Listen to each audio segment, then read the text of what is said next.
Bro, we haven't even started and you're already gifting memberships? My God, I am so grateful. One sec, I gotta get a soda.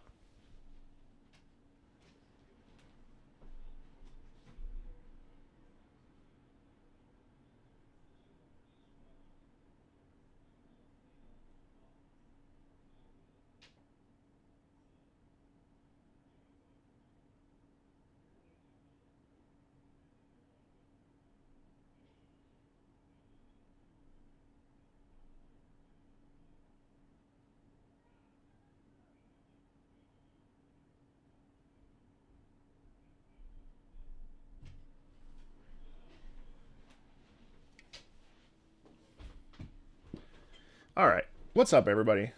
How you doing? Welcome in. Welcome in. We are live on Twitter, on YouTube, we're on X, whatever. Twitter, X, Twitch. And if you're watching this VOD, and if you're watching the uploaded video, hello.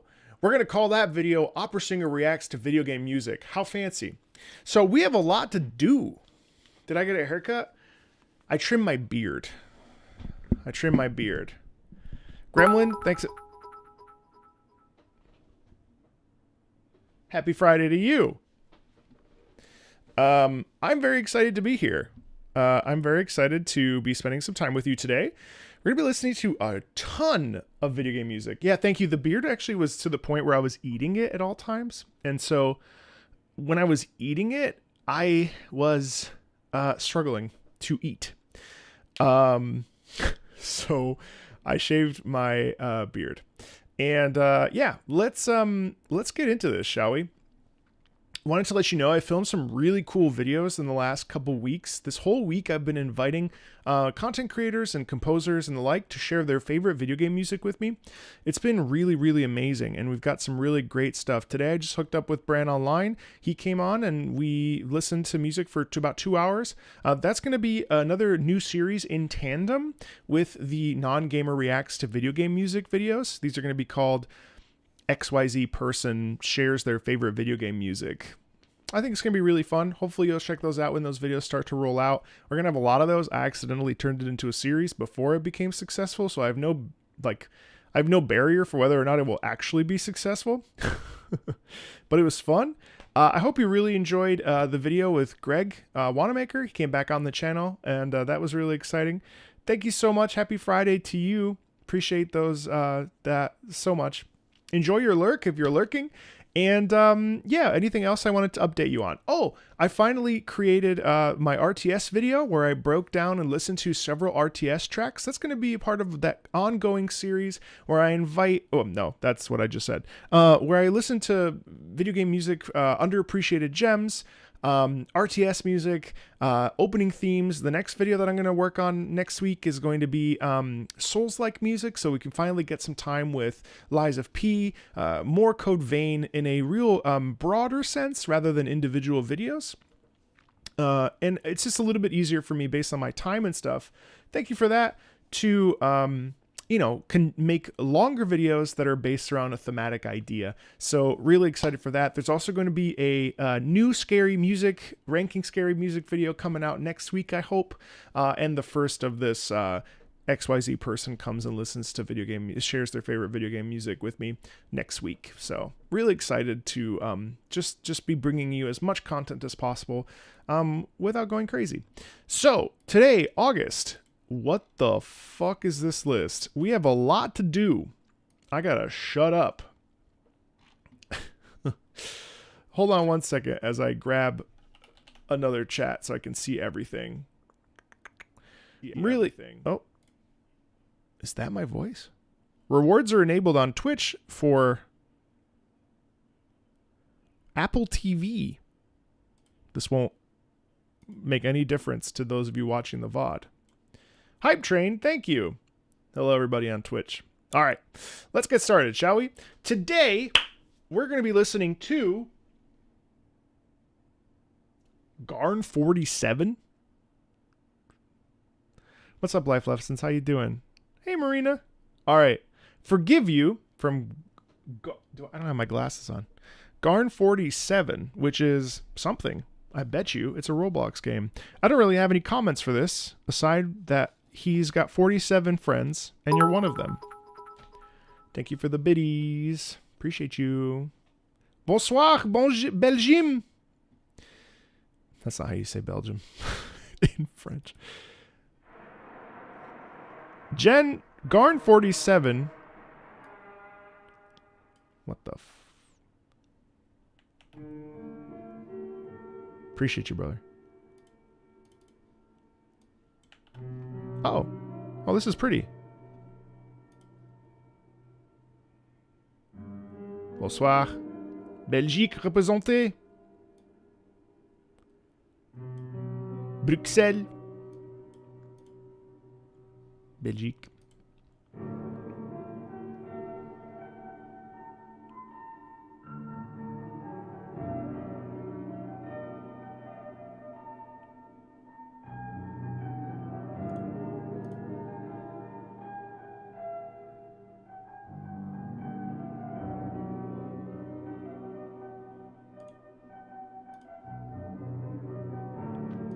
I like how there's a bit of a random sound in there.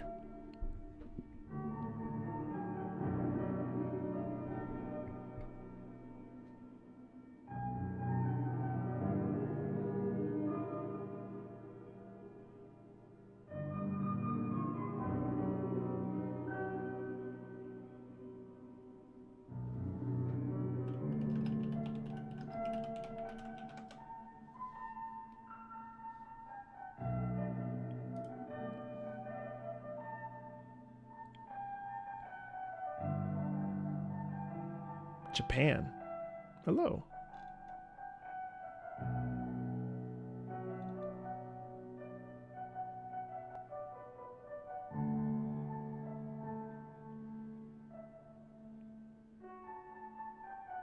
I like that. Dun, dun, dun, dun, dun, dun, dun. Dun, dun, dun, dun, dun, dun, dun. So far away. It sounds like we're in a warehouse. It's a little uncomfortable, but at the same time, it's it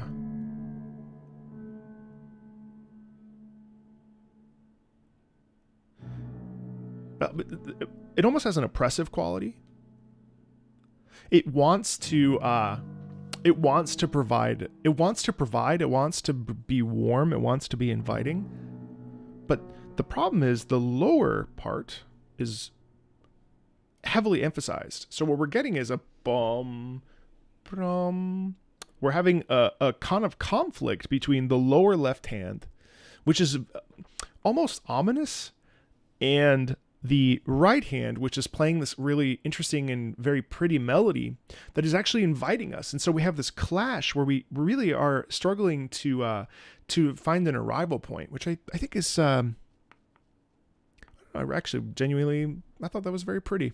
I liked that very much. The song is an instrumental version of Car's Little Song. I don't know what that is. Arcade main theme from Arcade. I promise it will work this time. Haha. Let's listen.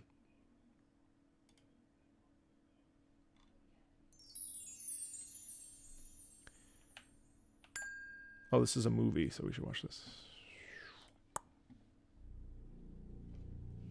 Oh, whoa, pretty. Oh, I love a good mountain peak in an MMO. Yunsang Dameate.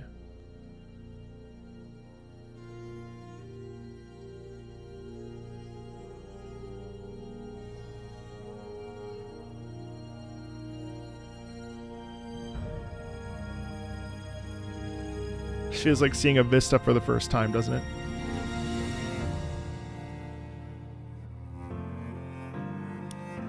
Pretty. Cello. I should play this for the cellist coming on the channel next week. It's very romantic. Call and response. What is this game?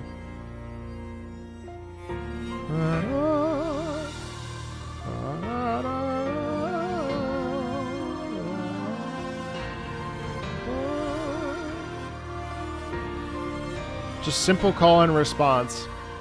Why does this remind me of Vindictus? The horn counter melody is really nice.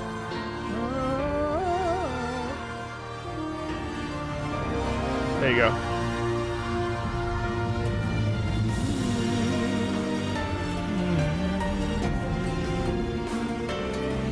Wow, this is pretty. Is that better? You got it.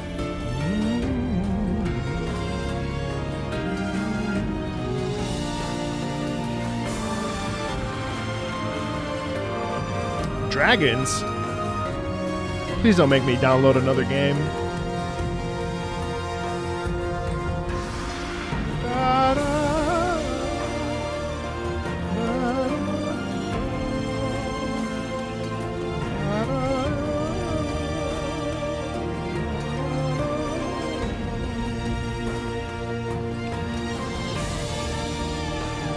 What the hell? Why is this so pretty?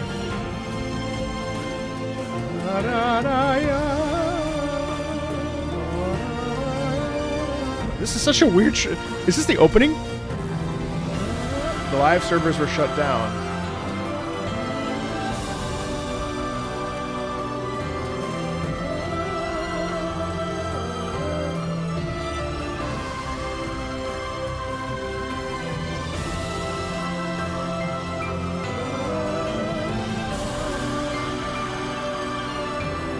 Wait, why is it so pretty? I would play the shit out of this. Oh my god, I would play that all day. Arcade. What a random game I've never heard of with such a glorious little piece of music. Hello from Scotland. How are you doing, Scotland? How are you doing? That was beautiful. Thank God I cannot play it because I don't have time. How are you doing? Welcome in if you're just joining us. Ah, tout est bien que finit bien from Genshin Impact. Everything is good. Everything is good that ends. Oh, everything's well that ends well. You are staying for this finale scene, Marco. Everyone here is staying. Everyone here are staying. Ah, this is from the new album. Tout est bien que finit bien.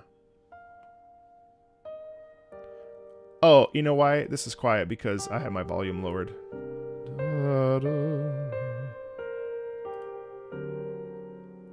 Hallo, Deutschland.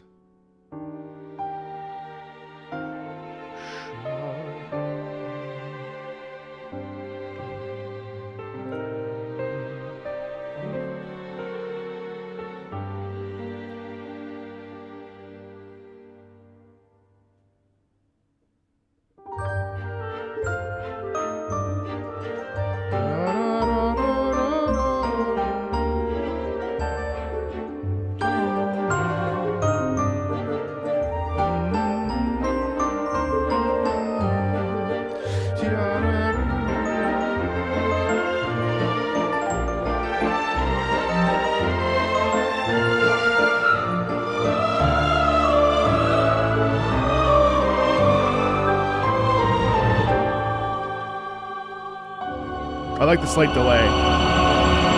Nice male choir in there to really emphasize that.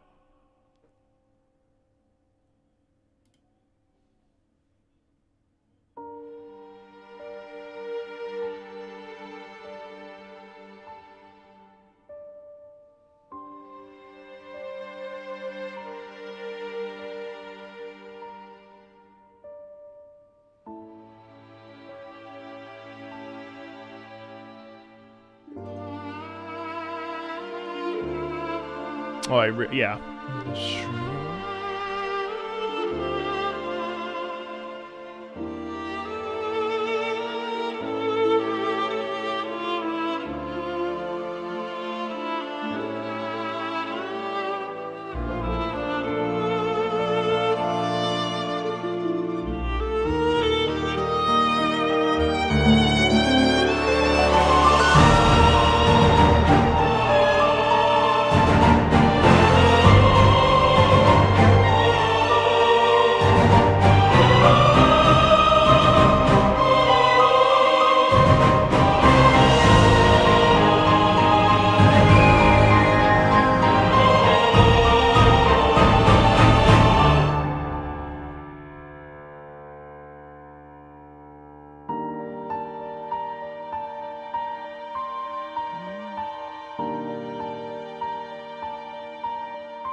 Yeah, I mean, what's not to love?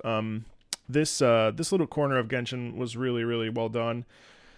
I find it interesting. I've been listening to Yupeng Chen's latest album a lot. And there are certain elements of Yupeng Chen's compositional like language that I much prefer to over time, right? That I much prefer to what I've heard from Genshin in the last year. But this motif that we hear, the Fontaine motif, is really lovely. It's simple, and I feel like it really provides a real elegant sense to the region of Fontaine, and I appreciate that we are taking motivic writing and spinning it so that each time it appears differently, because that's really the thing that really hits, right? Motivic writing is such a fundamental and important part of musical composition and musical structure. Without that, we do tend to lose something. And I would say that one of the sort of inherent problems that I've seen from the sort of the vast amount of Fontaine's music or room area is not that it's not well composed. It's just composed in a way that it ends up being ambient. Think music like World of Warcraft, rather than pieces that felt very melodically driven. Think Genshin, like pre Yupeng Chen departure and Final Fantasy XIV. So where Final Fantasy XIV will at times overuse a motif, but the motif is the central like tenet of that world. And I think that pre Yupeng Chen departure, we did tend to get that, where in Liyue especially, there was an excessive amount of motivic writing, right? Where we were leaning on a theme. In this iteration of Genshin, in a post Yupeng Chen world, I think that the writing is still good. It feels a bit simpler. It feels a bit more on the nose, I'd say, a little less like explorative, but it's still very beautiful, especially Fontaine's music. And I've been wrestling with this a little bit because I have lost a bit of my interest or desire to cover the music, because it does feel a bit simple. But also I think that I really love Yupeng Chen's writing. And I've been trying to come to terms with what that means and my relationship to it. And because I started playing Genshin because of Yupeng Chen's music. And that was actually the thing that was sustaining me throughout my time with Genshin. So every time I get a Genshin track, I always I look at it I try to look at it with a real neutral lens, because I have an implicit bias towards Yupeng Chen's writing, because I'm such a fan of that compositional style of taking and we see this a lot in his album, which we're going to be listening to on Monday next week. We do get a sort of development of a motivic idea over and over and over in a piece, in a song itself, where it kind of gets passed around to multiple different instruments. This happens all the time in his new album. And I think it's one of the cornerstones of what made Genshin so interesting to me. But this new style, which is essentially just retaining that style, just but different, is quite good too. And this particular track, Tout est bien qui finit bien, is lovely. And I think it is extremely interesting. There's a lot of nuance in here that we could take like 20 minutes of, which I don't have time to do, unfortunately. There's a lot of little things in this that I really, really love. And this particular scene that this music is used, if I recall where it is, it's incredibly heart-wrenching. And this music really, really helps to tell that story. So in the overworld, I'm sort of like, I could do without a lot of the themes, if I'm honest with you. The Remuria motif that comes up later on in that album, because I have the whole thing recorded, I just have to do the timestamps, is lovely. I don't remember it, but it's beautiful. I don't know. I don't want to put my foot in my mouth. I'm not saying I don't like Genshin's music anymore or anything like that. But I do feel the presence of the specter of Yu Penchen's musical language, sort of not there anymore, which I'm sort of wrestling with as a very much a fan of that music. Anyway. So, Ozma, Phase 1 and 2 from Dungeon and Fighter. As an opera singer, I'm certain you'll appreciate this theme of this boss. It's got strong and deep vocals and very operatic style that reminded me of you. Well, I love that, Momo. Dungeon and Fighter. Whoa. Nice.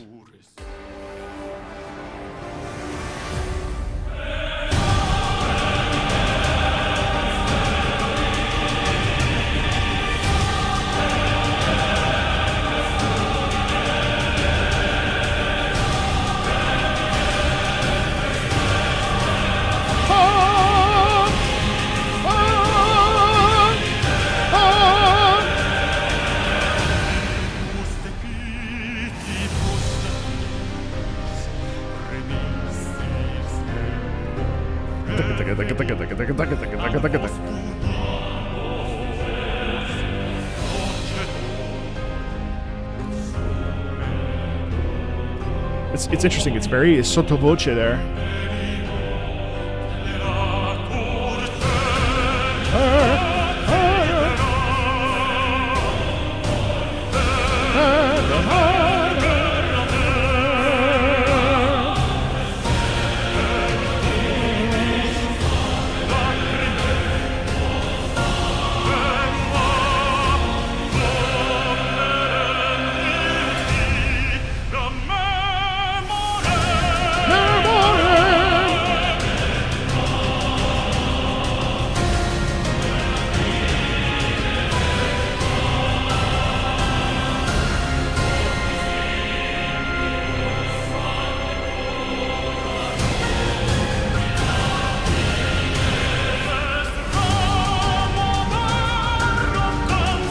So this is interesting. I actually would like to stop for two reasons. One, I just found out that Game Informer shut down. That fucking sucks. Damn. So first of all, that's terrible. I'm so frustrated. God. Okay. Sorry. Fuck. Only temporarily? Huh? After 33 thrilling years of bringing you the latest news, reviews, and insights from the ever-evolving world of gaming, it is with heavy heart that we announce the closure of Game Informer. From the early days of pixelated adventure to today's immersive virtual realms, we've been honored to share this incredible journey with you, our loyal readers. While our presses may stop, the passion for gaming that we've cultivated will forever live on. Thank you for being a part of our epic quest, and may your own gaming adventures never end. Anyway, that's fucking shitty. So sorry to be the bearer of that news. Second of all, the singing here is actually pretty interesting. I wouldn't say that this particular, I literally was just getting Game Informer like physical again because I was really excited to start reading Game Informer again, and I have a year subscription, so I'm not sure what's going on there. So this singer is interesting. It's a little bit of a struggle. So that I find that kind of interesting because it's definitely a tenor or it's a baritone with a high extension. I think it's interesting too that the mechanism with which the sound is being produced. What ends up happening with singing, it's not that Game Informer was any good. It's the fact that Game Informer has been like a cornerstone of the industry for a long time. Game Informer was a magazine as any other, and with news that you can pick from any different kinds of news places. But it was a cornerstone of the industry. And, you know, with everything that's going on in the world, with in the game industry especially, as we saw with Bungie yesterday too, with all these layoffs. I mean, this is just it's crazy. You know, I can't believe that Bungie, that they would lay off basically the entire music team. The entire music team. Like, it's over. I mean, in my mind, anyway, I don't want to be inflammatory, but it's terrible. And Intel laid off 15,000 today. Oh my God. So anyway, so this singing technique is interesting because it's a little flawed, because it sounds like it's hitting the wall. It's not to say it's terrible. The tone is actually fine. It's quite nice, but it does. In singing, we have this thing that happens where I'm doing this because there's a wall that we can hit sometimes if we're not careful. And when we are talking about singing, hold on.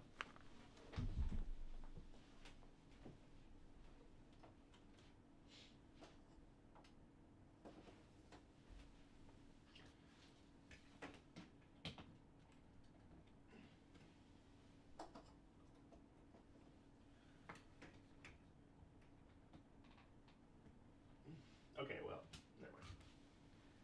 I don't want to accidentally turn off the.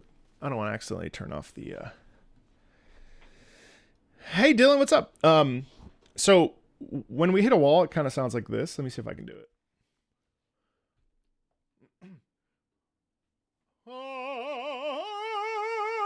Like right there, because I'm not warmed up. That sounds like I'm hitting the wall. It's just it's not fully. It doesn't like it's a muscular thing where it feels and sounds like I'm at the very edge of my range, right? And that's a bad thing. We don't want that in singing because that is it can be felt by an audience because of the musculature and the delivery of that. So you never want to hit the wall. You always want to sound like you have more in the tank and you have more to give and more to go. It's a really interesting thing that probably a lot of people aren't going to even be able to hear, but it's something that's real. Yeah. Anyway, enough yapping.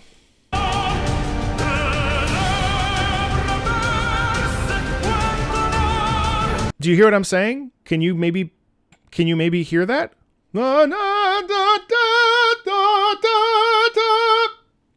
It's not to say that I'm like a better singer than this person, but what I'm saying is listen to it.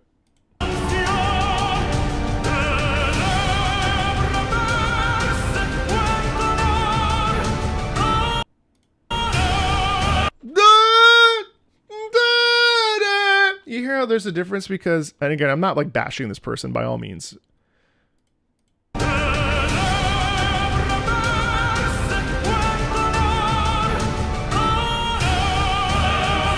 So, how it should go is. You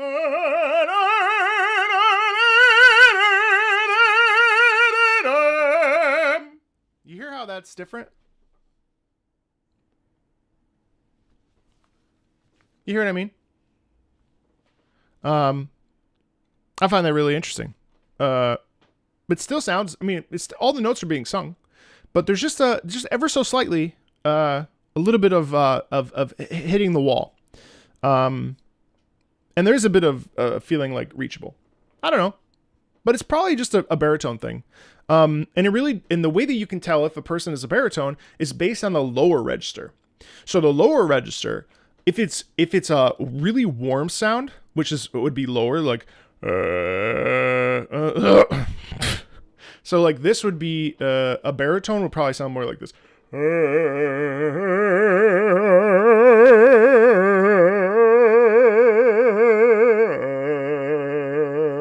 This sort of expansive sound quality. I'm not a baritone, so it feels a little bit thin because this is what I do when I'm not over covering.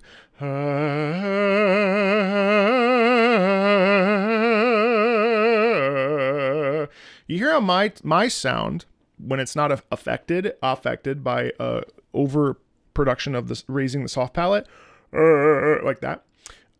It's a little bit thinner and a little bit, it lacks a certain body. And obviously baritones are also lower than tenors. And so Momo decided to bring me an opera aria. So of course I'm going to completely nerd out on it for about 25 minutes. What do you expect? But yeah, so I find a vocal, it's interesting because there are also little micro Fox, which are categories that also exist. Yeah, so it's really nice. It's a great piece. But I found that a little bit interesting there.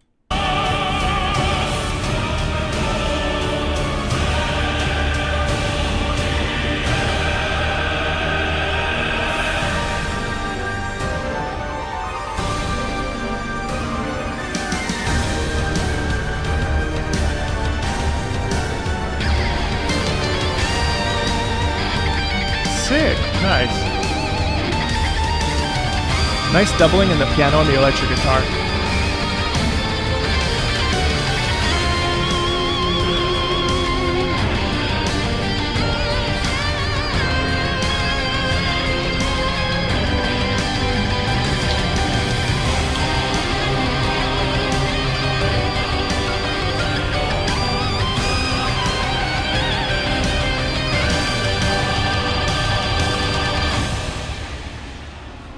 Gremlin. Come on, man. Thank you. Oh, chant. I love a good chant.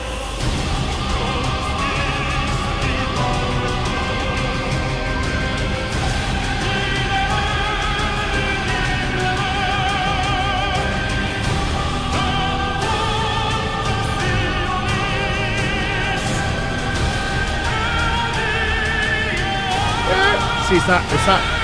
That's actually good. That's hard. That's high. Actually, so that's actually pretty cool because this person does something a little bit better than I actually would do. Thanks, Gremlin. The way that they approach the upper register here is actually great. It doesn't sound strained or overproduced, which is something that can also happen if we're too locked into like singing with perfect technique. So listen to this. So I love that. That's a very normal and natural way to produce that. That's just high. These are. I think that's an A into the B flat.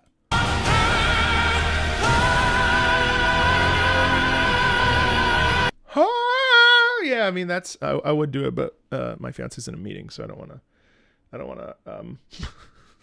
to destroy her meeting.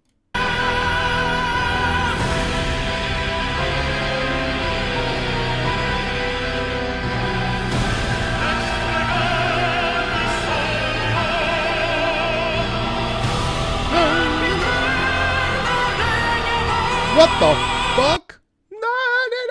Okay, yeah, this guy has really nice range. That's crazy. I doubt that the first part was on purpose, but this is also written in a really challenging way. So it's called tessitura.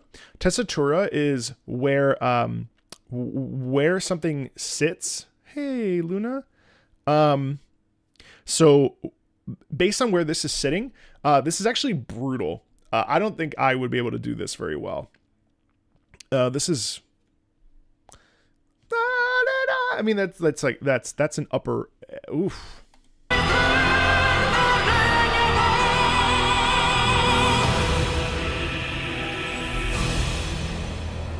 Yeah, I mean, the dude has range. This shit's hard as balls. Phase 2.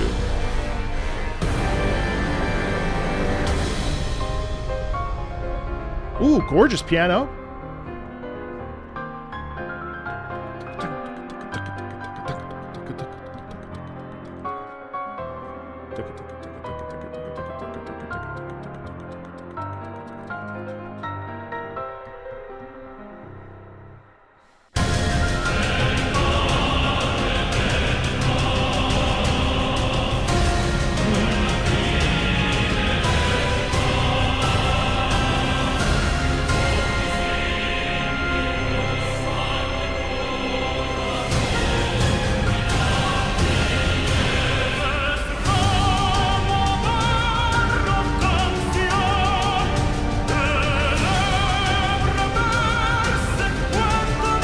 That's so high.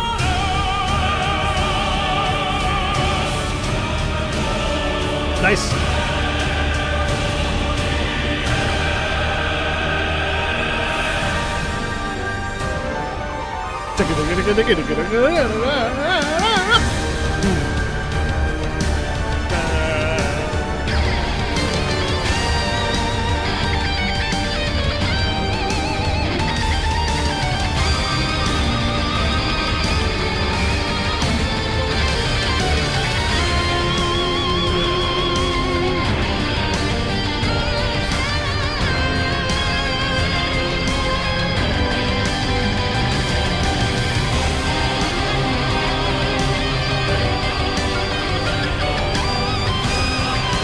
Jeez.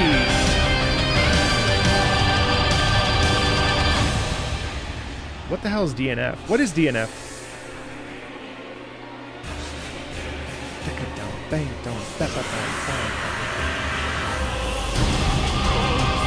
A fighting game?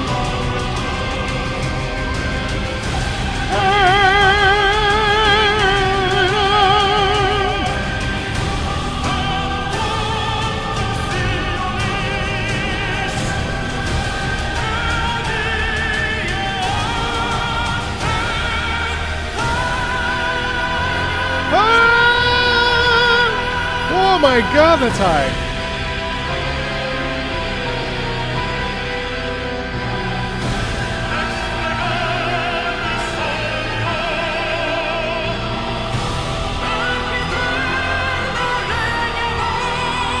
Oh, I see what's happening. We're flipping into head voice. How the fuck? Man, that's crazy high. So maybe all the wall commentary. Wait, let's be clear that the wall really does exist, the ceiling. But here there's a flip into head voice that really is.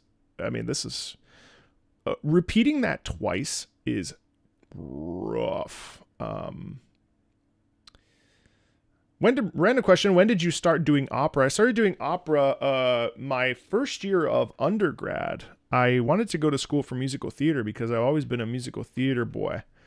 And I fell in love with opera my first year of my undergrad, and I became helplessly addicted to it. Amazing stuff in opera. I loved it. I love it for its purity, for everything the music industry is not, is why I love opera. Man, that was dope. Thank you for that. Momo. Renshin. Class Expaya, our No Surge. You are single-handedly revitalizing our No Surge. My favorite musical is... What is my favorite musical? My favorite musical, just to like casually listen to? Oh my god, I've never thought about this. My instinct says Phantom of the Opera.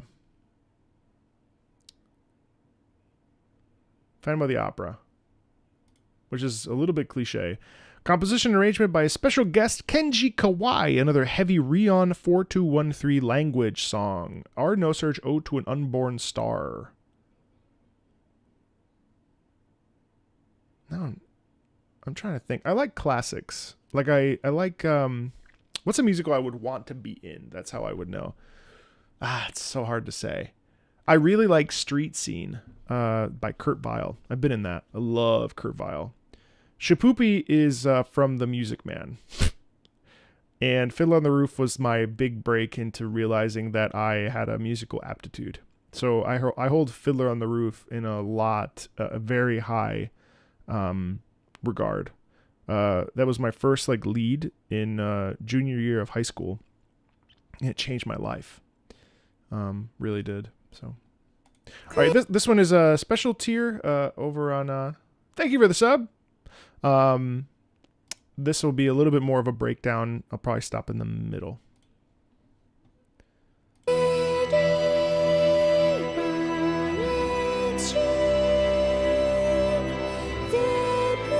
Okay, wait. I love this. I love the way it starts. I love the voice in here. First of all, it's. I love the organ. Anything with organ sets me off, but I love the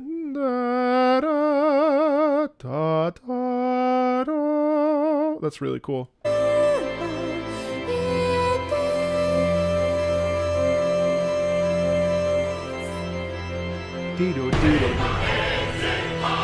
Oh.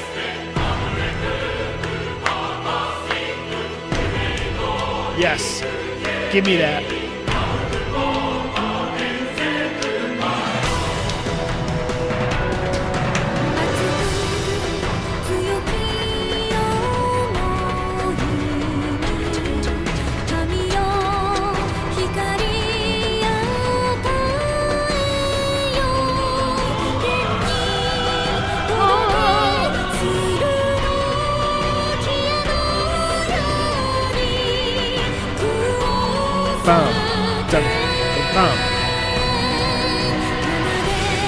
Thanks for those 5 gifted subs, Joy.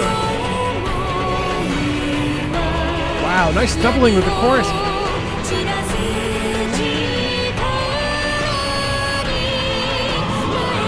Little dissonance.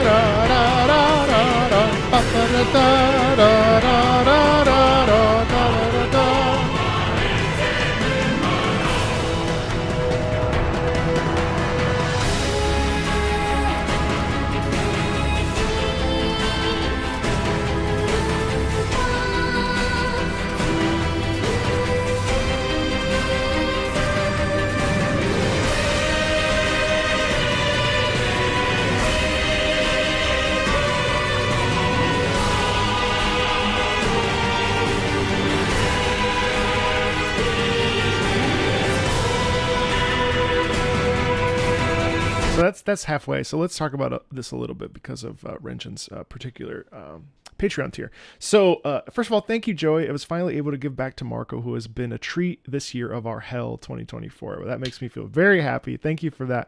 Thank you for that support, of course. So one of the most incredible, interesting, and curious things to me, and the thing that really sticks out, is the purity of the vocals, right? So what we have here. Wow, I just had a moment of self-realization where I realized that I was watching myself talk and I had no idea where it was going to go. Whoa. So what I find really interesting about this is, and now I have to get over that existential crisis, is the idea that we have this purity in the singer, right? Super childlike, super innocent, very pointed. When you hear there's a section where you hear the vowel, the E vowel, and it sounds like E. There's no warmth in that. There's no E, E, E. We hear E. Michael, Scott's Tots. So, what I find really interesting is that we have that throughout this with this very intense forward momentum, right? Of course. But what makes it even more interesting to me is when we add the second half of this with the chorus that comes in, which is very hearty. So you have this juxtaposition between sort of this childlike singing mixed in with very strong female and male vocals, which are very pronounced and very sharp rhythmically, while this solo aspect of this is very free-flowing, even though it's pointed and still rhythmic. And what I find... it feels so... I mean, desperation is a trope we hear all the time in video game music. We hear it a lot, really, in opera as well. But desperation is such a key tenet of music that we hear. And yeah, I really love how driven this piece is with organ, with the orchestra, but we are counteracting that with the sense of purity in this voice.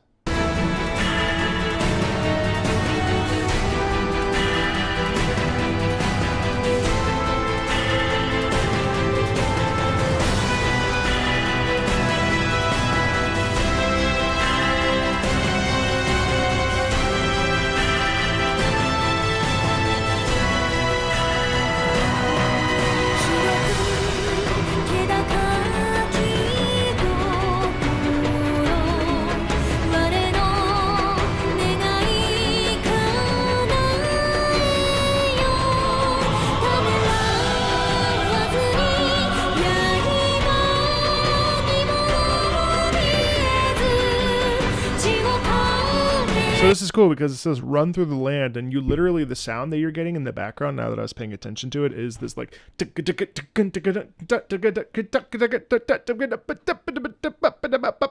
right? So there's a constant sense of forward momentum that we're feeling in a sense because of the drive in the drums, which is really cool.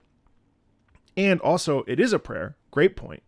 And without hesitating and not fearing even the blades, run through the land. And so that's really powerful, because here we have this innocent childlike voice saying and praying, to not hesitate and to move forward, with great integrity and aplomb towards through the land,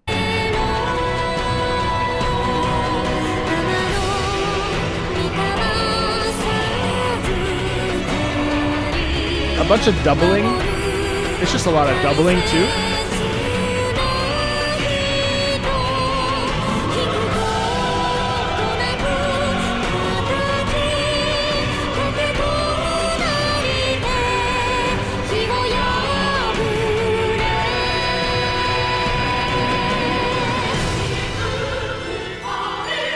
Tons of doubling. Just tons of doubling there. Tons of doubling there. Tons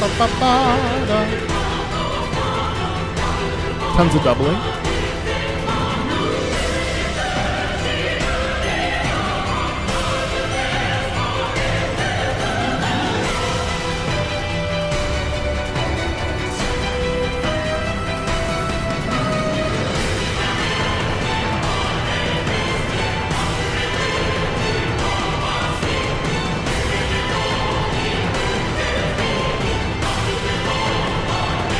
I love the drum at the background.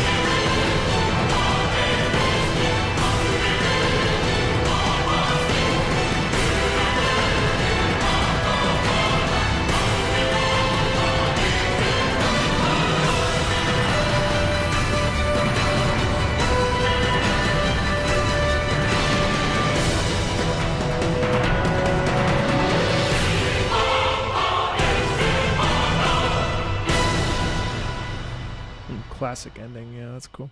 So Chad, let me ask you a question. What about that piece made you feel like it was moving forward? And if you're watching this video later, I would love for you to comment if you're watching this particular section. What about that made you feel like it was driving forward? Did it feel like it was driving forward? What do you think? Great song, Wrenchen. Great job. Ooh. Drum.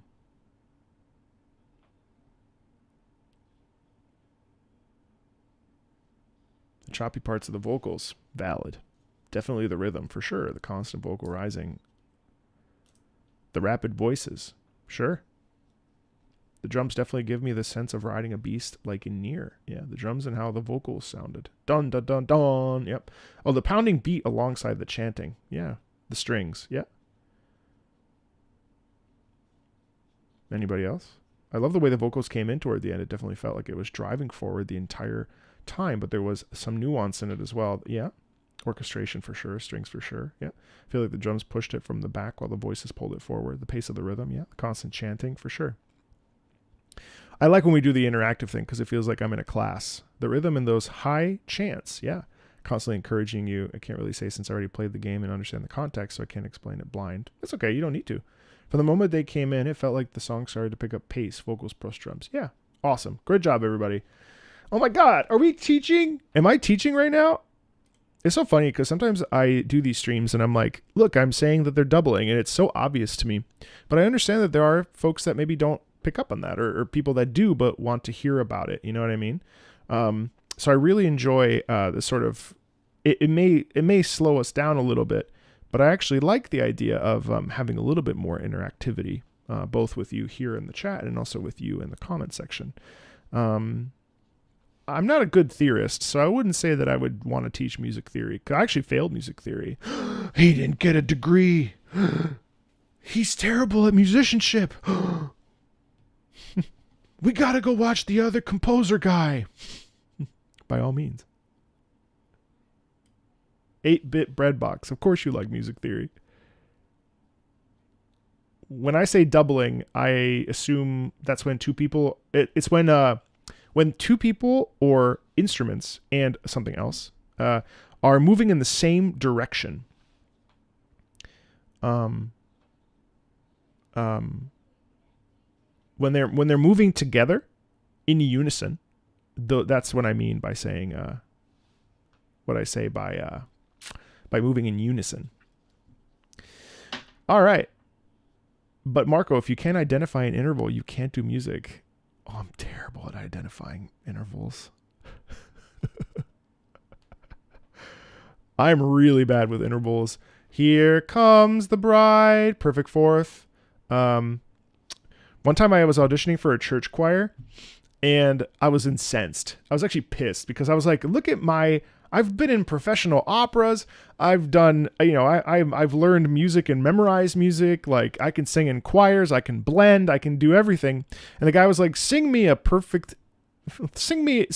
eighth. And I was like, or sing me a major third. Okay, now sing me a perfect fifth. And then at the end he was like, okay, we are going to let you get back. We'll get back to you. And I was like, bro, I've been singing professionally for like 2 years by now. And I was very sad. That hurt my soul. And it reminded me of how much how much I am frustrated by aspects of the gigging industry, as it were. What's 12 TET? Ego check.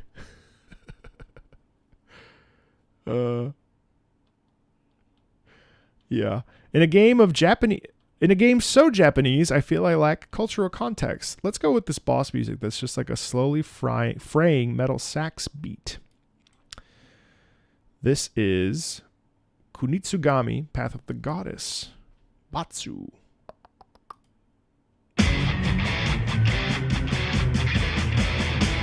I have no idea.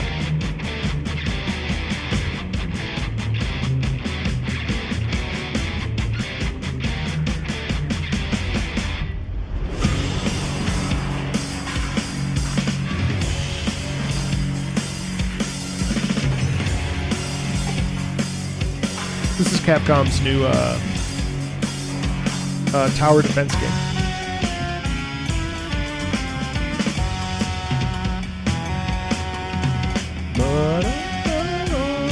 Kind of fell under the radar, but it's phenomenal.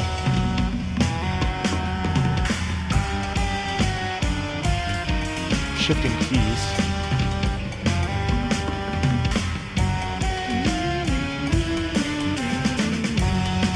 It came out 2 weeks ago, I think. Wait, what? Talk about a clash. Da da da da da da da da.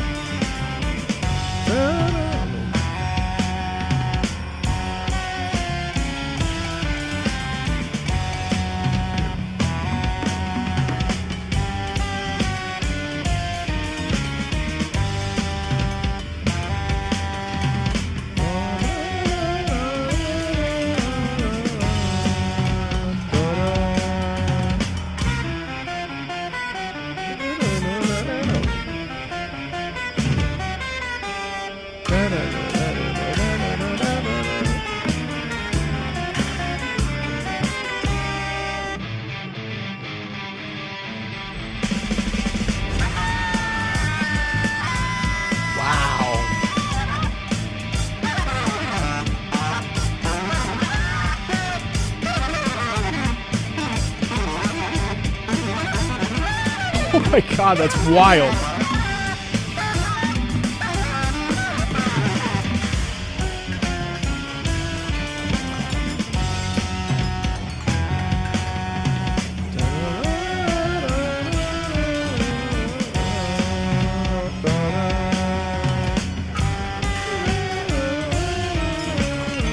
A lot of dissonance, a lot of chromatic steps here too.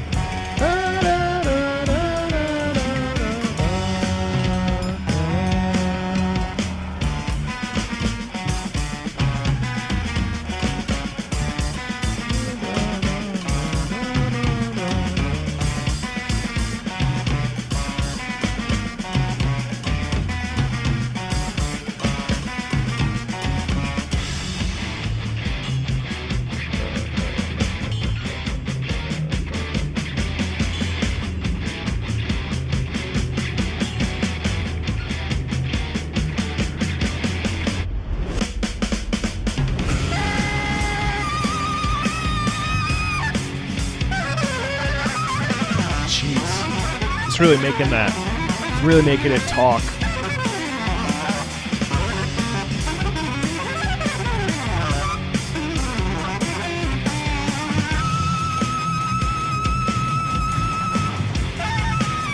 Wow.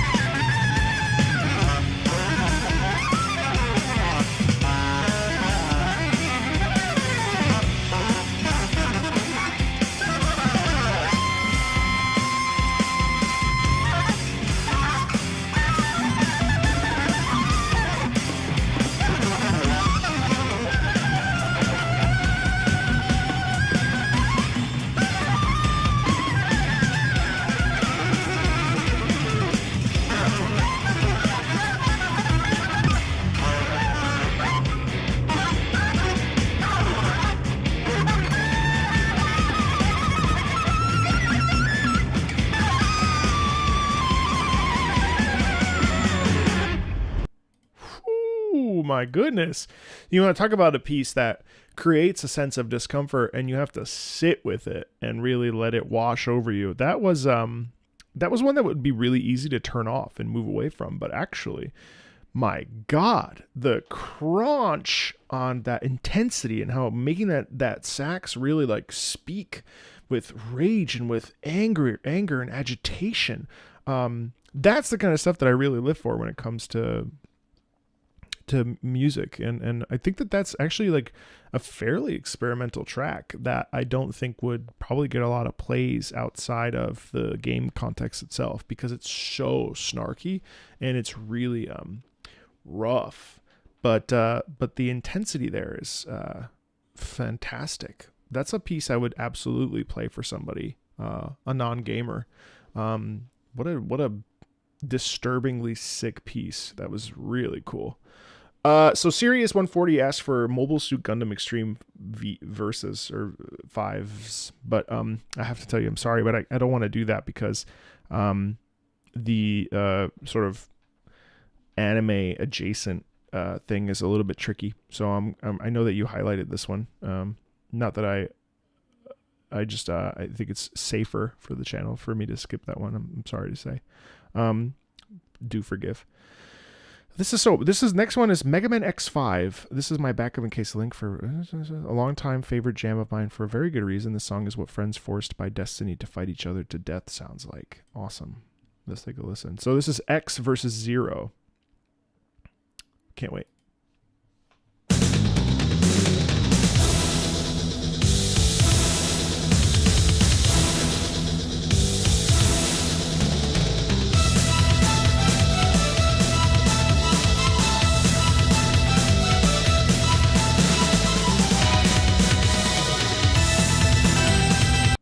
The Gundam song is an original for the game. Yeah, but someone else has requested it, and it's gotten claimed, which is why I'm avoiding it. Hold on one second. Yeah, this game has gotten claimed.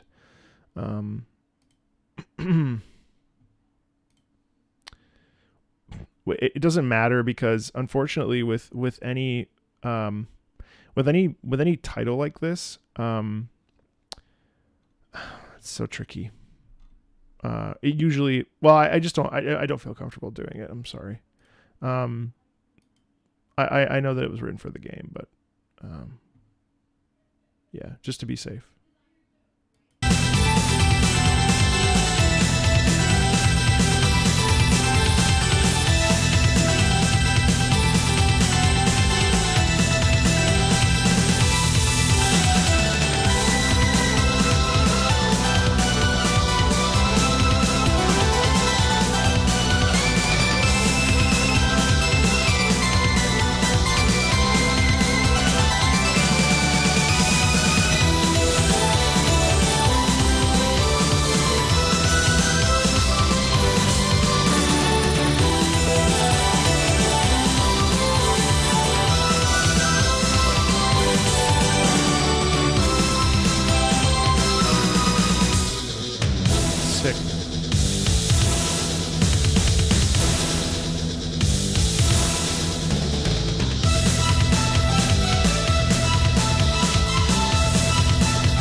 So what I really like about this theme is the melody. The melody is amazing.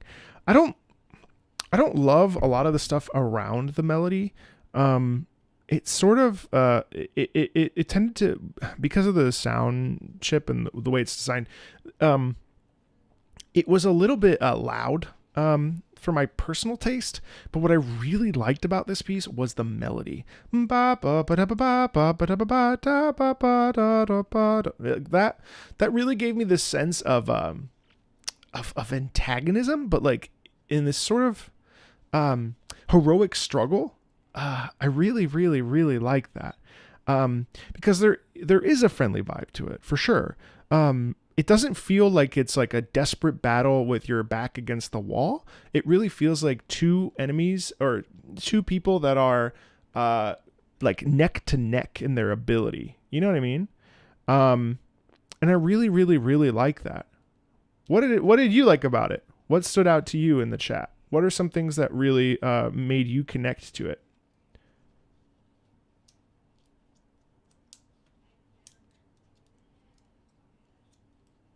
And yeah, it does have some similarities with the Game of Thrones melody. Well, it wasn't a spot on deduction because Sirius commented in the tab. Reminds me of Castlevania. Both X and Zero are partners, and both are playable, so you fight the other during that fight. The reverb was on point. Get big arena, yeah. One of my favorite is the sound bites from back then, for sure. I enjoy weird guitar riffs. The melody is sort of trying to keep lifting you to keep fighting. Sounds nostalgic to me because it reminded me of some Sonic. What's my favorite video game music? Too many to count. The melody was quite nice. Nice and energetic. Felt more like a race IMO rather than a fight. Yeah, definitely. 1,000,000%. I agree with you. I'm just a sucker for rock, metal, mixed electronic. Can't blame me there. Feels like the song itself just picks you up and throws you forward. Yeah. X and Zero are made by rival robot scientists, but they somehow become friends, right? It's honestly not my favorite Mega Man track, but I like that. Nice. Okay. Cool. All right. We got to ourselves some Ace Combat. Friendly competitive rivalry. Definitely. Oh yeah, that reminds me. Has anyone you've recorded with since that community post been able to do the deduction? I had my friend Kevin on, and I was asking him what he thinks is happening, and most of the time he was right, which is pretty cool. I will try to do that again next week with a cellist that's coming. You helped out Deersley with this?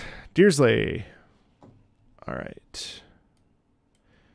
You already are familiar with the leitmotif of rival Vorkalok Squadron, Ni Rigel Squadron, from Sound Embrace, one of my favorite Ace Combat tracks, yes. Also hastily reused in Assault Horizon Legacy, but this version earlier in the game is just utterly beautiful, composed by Mazura Goshina of Code Vein, God Eater, and Demon Slayer. Hell yeah. I'll try to talk during this, but if it's got the Sound Embrace motif, I might just lose myself in it, because I really, it's my favorite.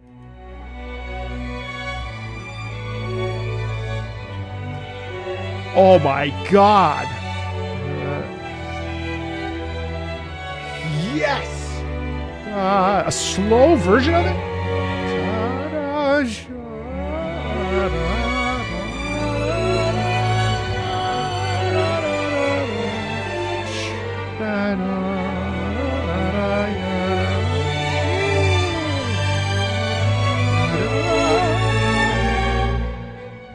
Please pick up.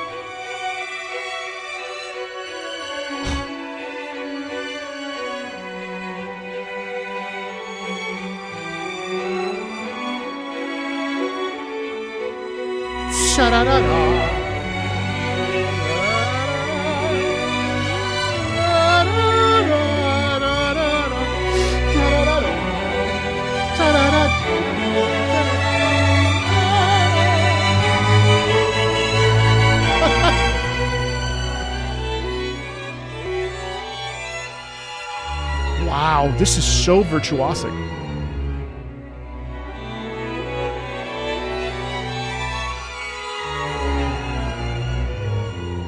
Well, it sounds like something terrible is happening.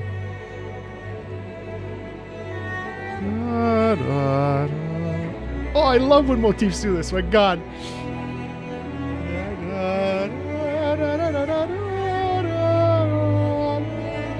Ah, man, you're gonna make me go and listen to Sound Embrace for like another 10 hours.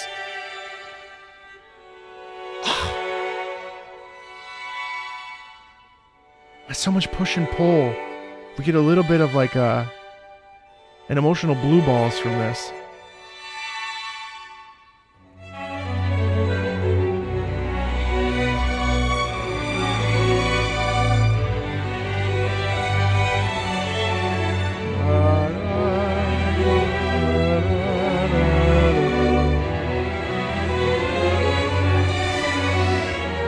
Shut up.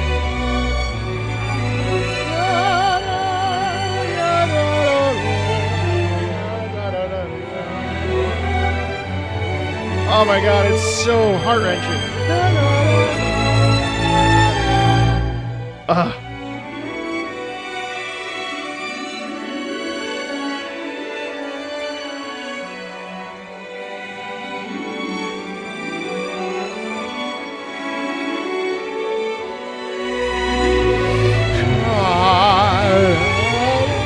Oh my god, there's fire?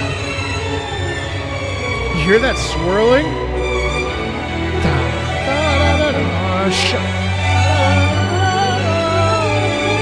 Wow.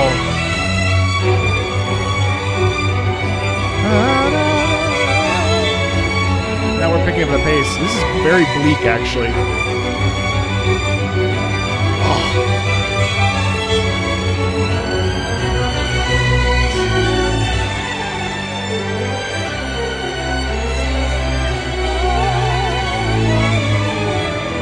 Man, that swirling is phenomenal.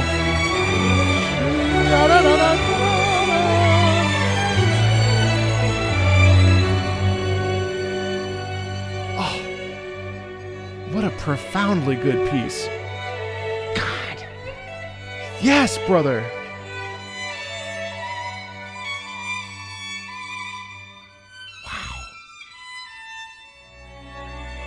Oh, look at that nice chord come in at the end there. Oh my god. All that swarming around, and then you freaking. But wait, we gotta. I know this is gonna take up a little bit of time, but we gotta listen to Sound Embrace. I'll only play a minute, but listen to where that comes from. Oh, I love Sound Embrace. Listen to this. It's very similar, right here. You hear that? The chord.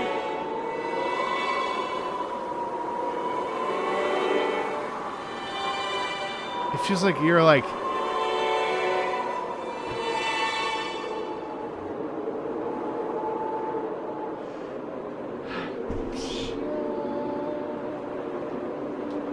Anytime. Yeah.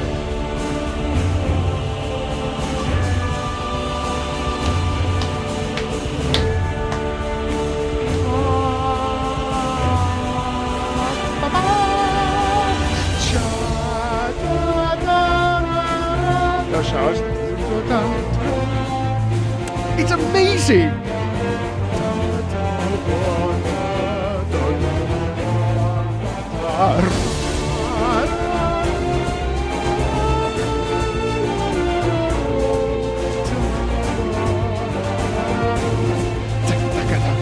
You see the similarity is phenomenal. There's so much interlacing between this theme and what we just heard. Oh, God. All right. What? False transmigration of the soul from fate, hollow ataraxia. I've always found this track haunting. Like it's what you hear when something familiar and close to you is harboring a dark secret.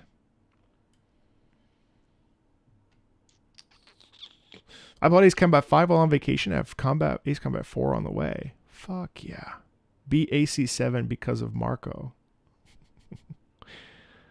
AC feels like Kojima under a pseudonym. Yeah, I know.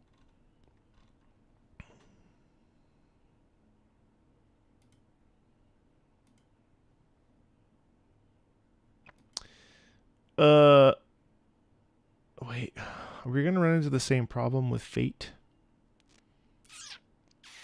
I have to set a precedent. Oh, shit.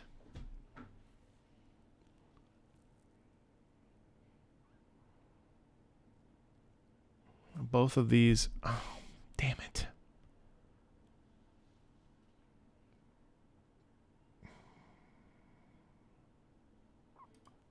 Yeah, both of these are Fate. Oh, shite. It was never made into an anime. Oh, okay. I'm sorry. I feel so bad about. I feel you know, the thing is, like, patrons, you know, patrons pay really good money every month to support the channel, to support me, you know, and all this money really does go to my editor and to my thumbnail artist, and I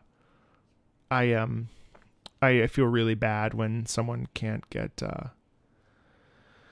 I really want to make sure that people have their pieces heard. So you know, I'm sorry about.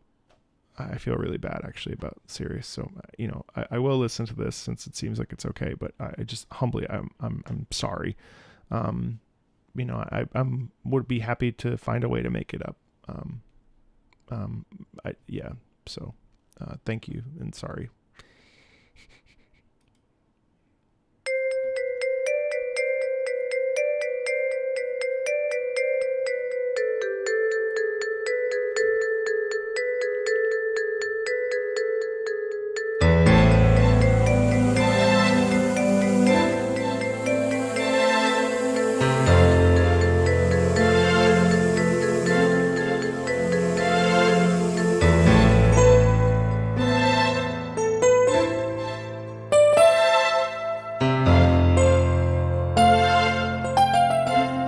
Very synthetic.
Mysterious, of course. One of the things that's really interesting about this piece, actually, you know what? While you type what you think this piece makes you feel, and I will explain what I think it makes me feel, and then we can come to a consensus. That's okay. That's okay. Thank you, Rosartist. Rosartist. We'll this is fine. We'll navigate that in the future. Don't stress it. What I found really cool about this is absolutely it's very haunting, and also it's you know what it is. There's a mystery, and the reason why we come to that conclusion is the space. I think really there's a lot of space here with the music. So obviously we have this pum pum sha ba da sa ba da sa. Right, that's a part of it, and then you have the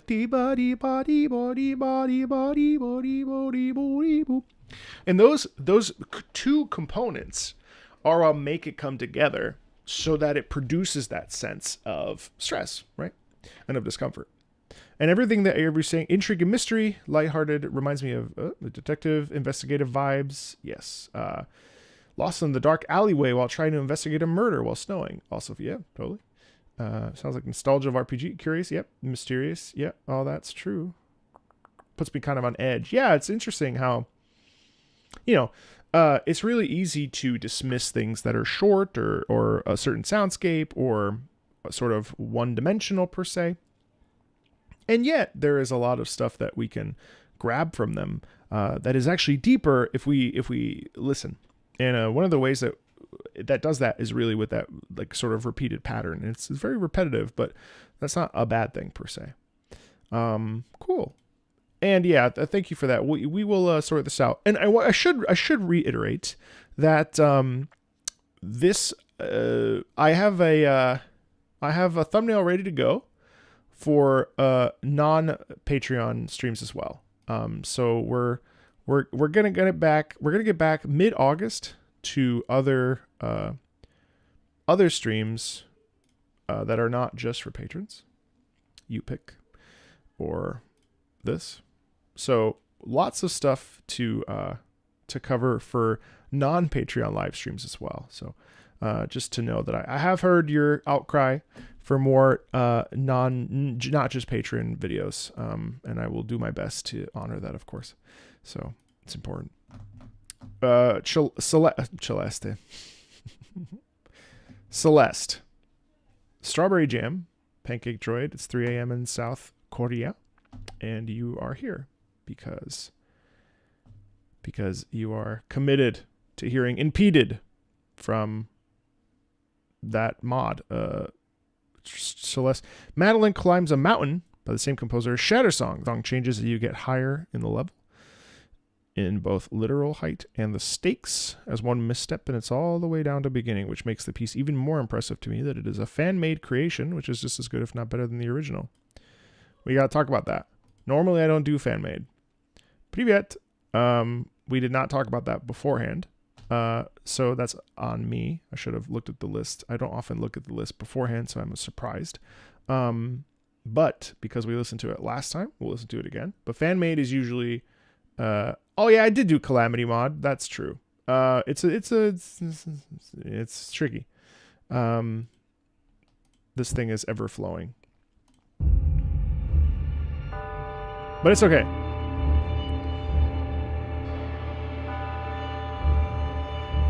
Depends on how prude I'm feeling.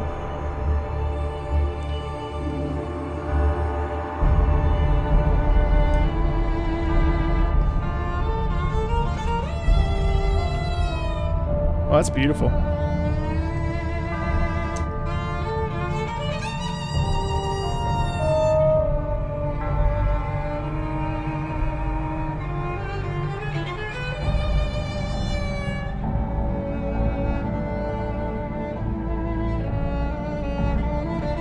Oh my God, that's borrowed from da, da, da, da, da. This is Beethoven. That's Symphony number.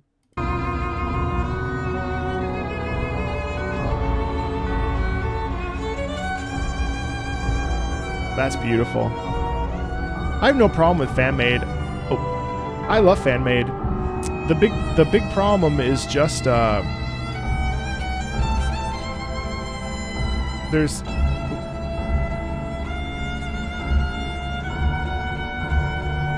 the big problem is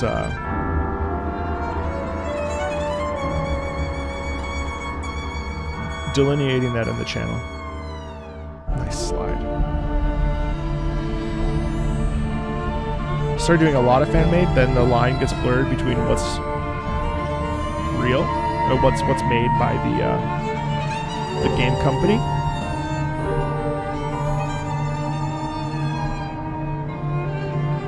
But if I could do a ton of... I mean, also... Wait, really quickly. Just for the sake of discussing it, and then I want to really be able to focus in on this because this is outstandingly good.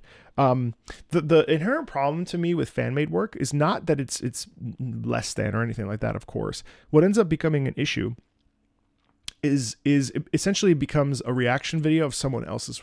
Well, this sounds funny. Fan-made is something like I could also make a fan-made piece, right? Which would be fine. But then if someone reacts to that video or like talks about that video, it sort of becomes this thing where you see like YouTubers where they will react to someone else's video. Now, chances are that's not a problem, right? Like Aiden here, who composed this, is obviously extremely talented. But it's less easy to moderate. Whereas like official orchestration, official OSTs and stuff, that's a little bit of a grayer area. Where like if Aiden wanted to, which I hope they wouldn't, they could strike this video because I'm using their music without permission, essentially. Now it's different because when something is copyright claimed from like listening to like I had a conversation today with a composer, and I was like, hey, your music has been coming up as a copyright claim from this company. Is this you? So that I can know whether or not the claim is accurate or false. The claim gets released and everything is safe, right? Or something like this, I have no sense of what could happen to this because this is owned by somebody who's not a game company. And so this is fully their property. And most YouTubers and all YouTubers that do what I do, we do not own this music. We hope that it's educational or that we're reinterpreting it somehow. But that's a law rule, not a, hey, this is fair use. I can't just say that and assume that it's going to clear, because that means nothing. And in a court of law, it's you could easily say it's stealing intellectual property. It has to be transformative. So that's the only issue I have with this. Now, is this going to be okay? More than likely. Like I would love to do a video where I only listen to covers because I think covers are so awesome. And like some of my favorite music is covers, or like a lot of people want me to cover Undertale Yellow. That's fine. But it's very tricky. But we'll keep listening to this. It should be all right. And I'll reach out to Aiden at some point.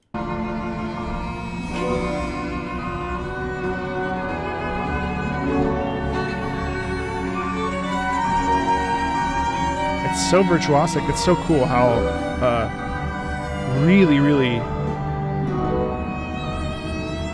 and it does feel like climbing a mountain. It feels like seeing the sun.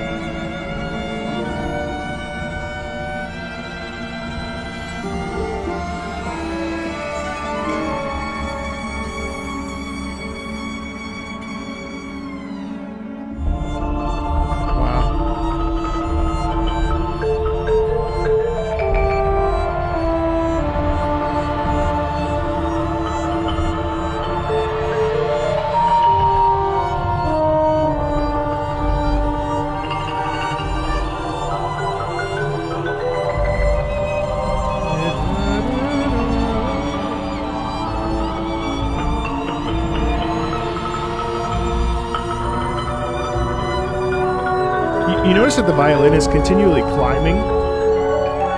It's weird. It's a mix between comforting and really like antagonistic at the same time, which I guess could highlight the feeling of climbing up a mountain where you want to do it and you're also actively bucking against it. Notice it's like raising.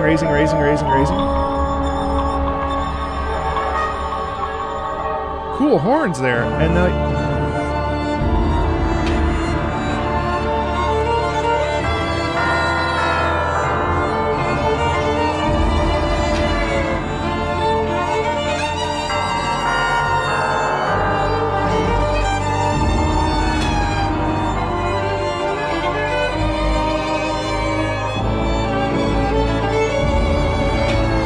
some call and response here.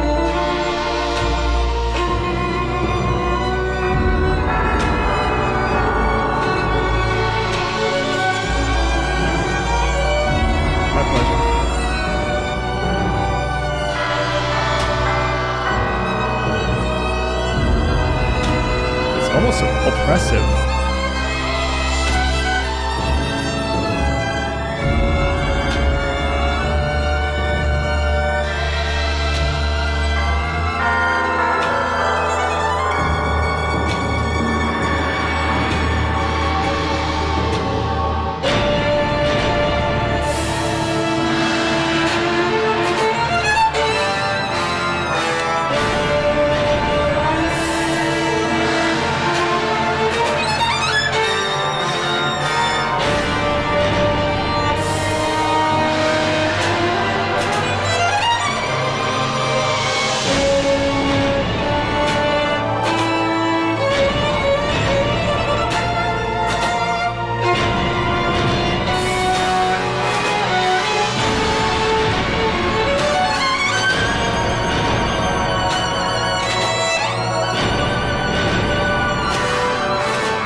Terrific.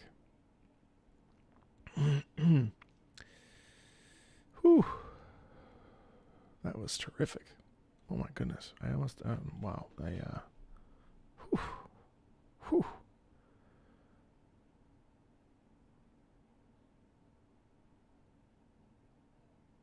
That's so good. Whew.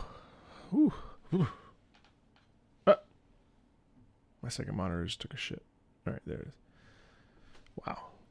That, it's almost one of those pieces you get done and, you like don't want to say anything, you know? Yeah, that's great.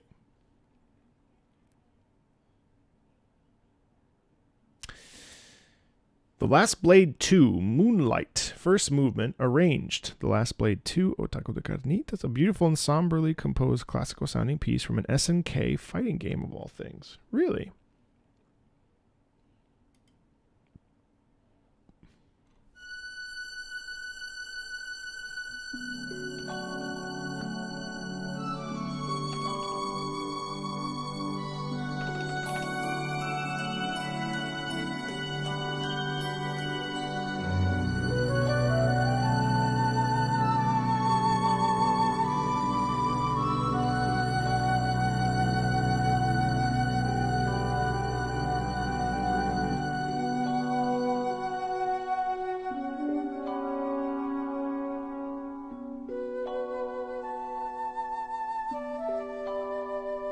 I love yeah, lots of taking turns.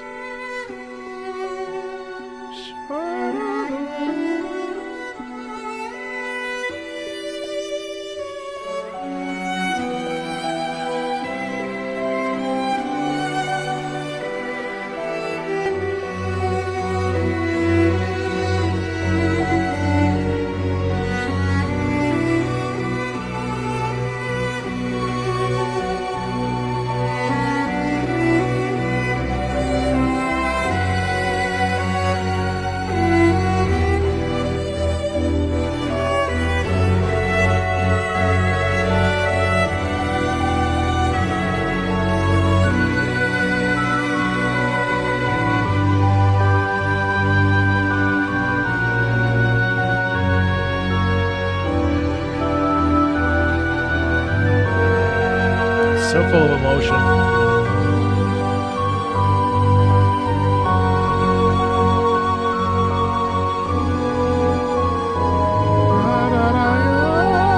Yeah, that's nice.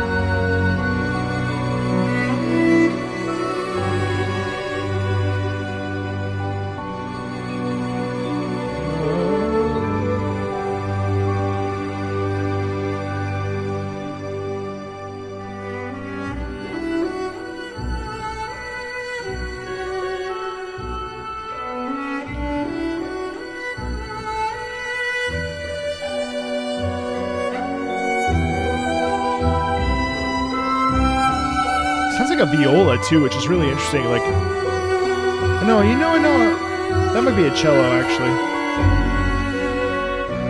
So much trading off too. The trade-off is such a simple little technique that is extremely evocative, and it makes you really like listen to a phrase and phrasal structure. It's great. You see that there's a little bit of borrowing and dancing with each other, and well, I guess if this is a fighting game, then that would be perfect because you're essentially dueling.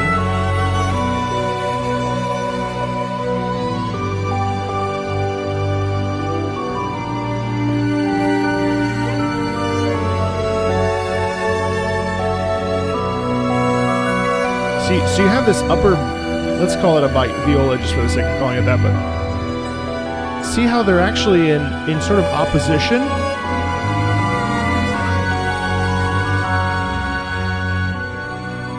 Super underappreciated. I mean, like this is lovely. I mean, and then the French horn just kind of comes out of nowhere being like, well, you two just shut up. Hey, The World of Goo 2 is out, by the way. Talk about an underrated soundtrack. I loved that. That was beautiful. That became a yellow one on the list. You ever think about, well, you don't, but I was just thinking about all the hidden people that are commenting on this stream right now, or in my comment section that I never see because they're hidden. I was just thinking about them. Very interesting. Soft blocked. About 10 hours looking at the ceiling from Sage Freke. Another theme from an old indie puzzle horror game. Both of these tracks share a key motif. Iris Syndrome.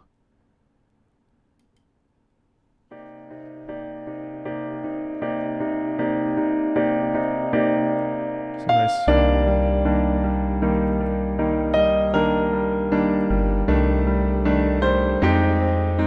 You're not hidden because I can look at your message. Wow, that's pretty.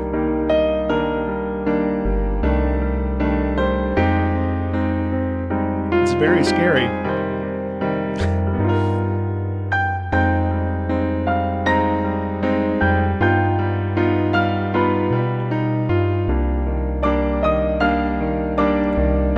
Love a simple piano melody. I see you, showing sausage.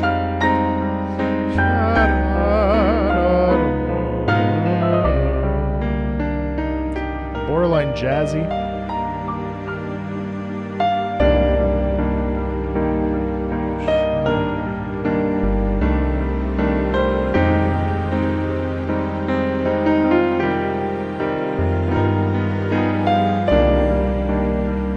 A lot of repetition.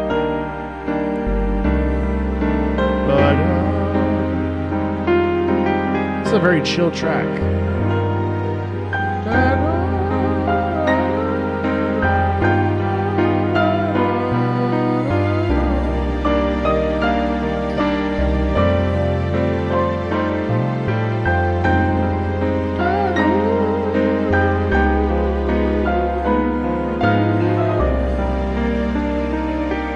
Very singable.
I love that little, like,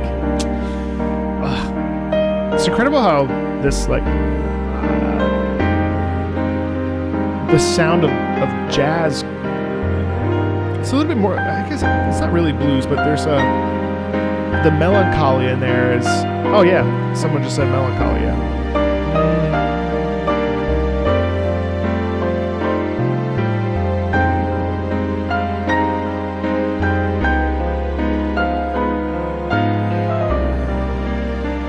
It's almost a perfect loop song that you could just listen to all day, especially with working. It's interesting because it's so simple, and I would love to know what the chord structure is here because what I love about pieces like this is that so what I love about music in general is that there is an enormous variety of emotions that a piece like that can provide, right? There's like 8 different emotions in there. There's melancholy, there's longing, and these are all like what I think that's like my favorite thing about music in general is that we can, there I go, listening to myself talk again. We can decipher and interpret so many different ideas and feelings from music, right? It's so cool. I mean, I think that's like my favorite part about this channel is that every piece that we listen to, whether it's and yes, I did cover the Plin Plon Dark Souls Quinn's theme, is that for the most part, unless a composer's really laid out exactly what the emotion is because of the circumstances in a game, actually, this brings up a good point where like some folks were, I saw some comments about how I don't share context with non-gamers that come on the channel. And the reason why I don't do that, and the reason why we listen to just music on these streams, is because I think the context can be a little bit distracting. What we want to do is really look at music for the sake of itself. Like, why did the composer choose to write that? Why did the composer choose to have descending notes there? Why is there a call and response? And the beautiful thing about it is that, like, yeah, the context will always be the truth, but interpretation when it comes to music is amazing. And it's a skill that you all and I can continue to hone and continue to achieve, because it's like the best part about life, in my opinion. Knowing and understanding why something scared me. Can you unpark your car off my sandwich? No. There's something really beautiful about interpreting pieces regardless of context. And it's a skill that you should hone. I think it makes people more well-rounded. It makes people more interesting. It makes people think. And I think actually that's the real goal of music, is to leave us with thought and leave us with perspective. And music is so incredible because it can transcend words. And oftentimes words actually fail and music actually picks up the pieces in a lot of ways. So like all the bosses in like FromSoft games, let's as an example, like we know what they are based on their lore, but the music provides subtext. And it's really cool because the subtext is like, this is how the character feels, or this is how the character connects to this character, or this is how the character connects to you. It's really cool. And I think really well-written pieces can exist outside of context perfectly fine in and out. And some pieces really do rely on context. I was sitting with Brand today and we were sharing each other's like favorite music. And he brought Raphael's theme from Baldur's Gate 3. And I've never gotten to that part in Baldur's Gate 3. And it was really exciting to hear him explain why it's so cool and why he likes it so much. And I was thinking to myself, like, this is really interesting because from a musical standpoint, this piece does this, this, and this, and this. And I find it fun because it like is basically spoken singing, and it's textually based, and it's story based, and it's based on getting a point across. And regardless of what's occurring on the, I don't know. I find that's a tangent, but I love music because of all the different shades it provides, you know? So yeah. So when people like ask me about context and showing context, I think it's such a distraction. I know why the music exists in the context of a video game, of course. But for a long time on the channel, I didn't even feature videos. I only featured the music. I've always been sort of like, no, we're going to listen to the music without any distractions. And the distraction is the context. Listen to it. Think about why it is the way it is, why it makes you feel that way. Of course, the context is the right way to perceive it, but also what is this right and wrong stuff? I'm not really sure about that either. So, furiously typing comments. Yeah, I don't really want to be shy about that thought process anymore. I used to sort of stopped talking about it because it leads to like some debates, which I don't really want to have. But just because I don't have the time to have the debate, but I think it's really cool. And whatever you believe it. Oh yeah, Solar Ash. So check this out. I've had this downloaded for a long time. I've been meaning to play this. Starting my bid to get you to play this by presenting you a choice of 2 boss themes. Forgotten Thresher or Withered Eye. Just listen to the music, man. Stop rambling. Well, time to get hidden. Hey, Robzo. If you're not here for the ramble, then you're not here at all.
I love the sharpness in the strings there. A little bit of dissonance too.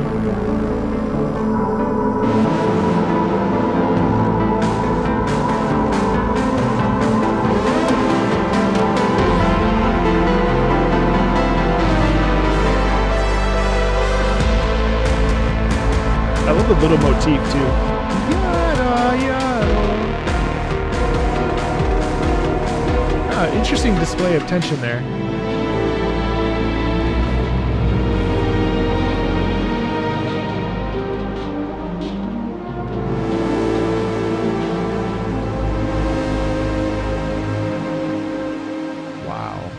Terrific.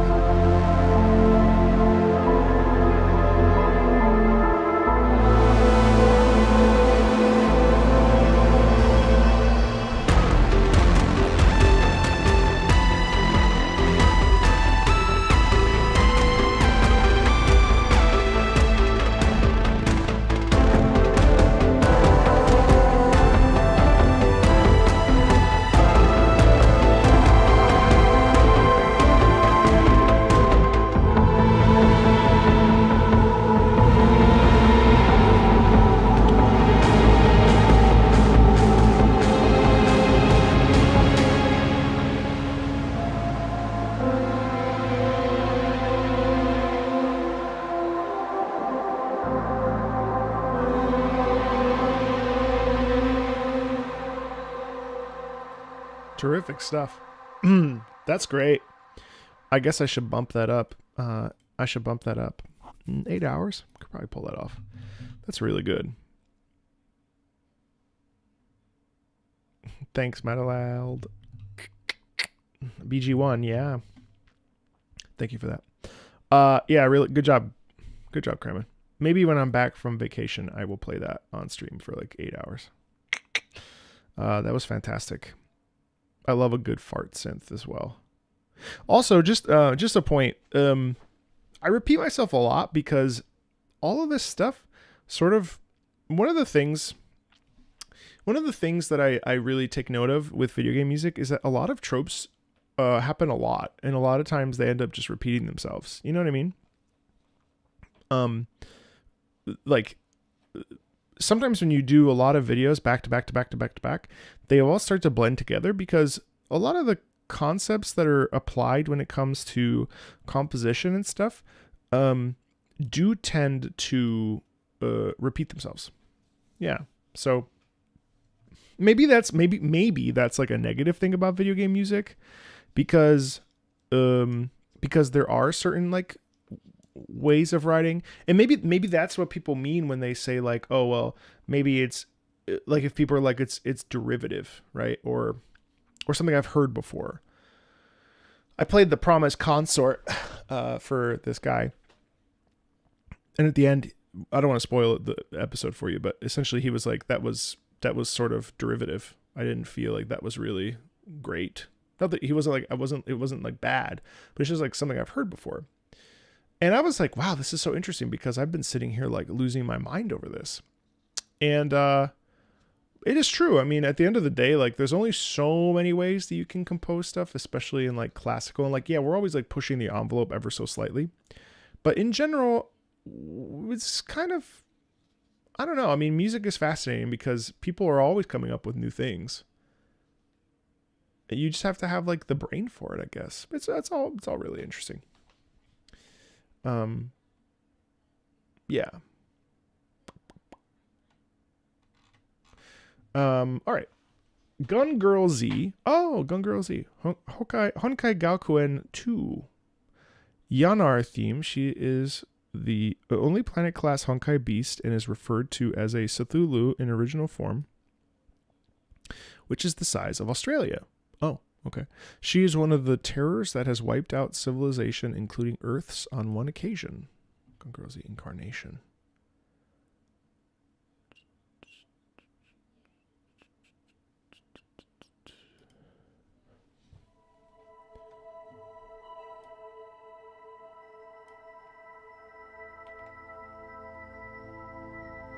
I stare at the space through the starlight up above the earth so high.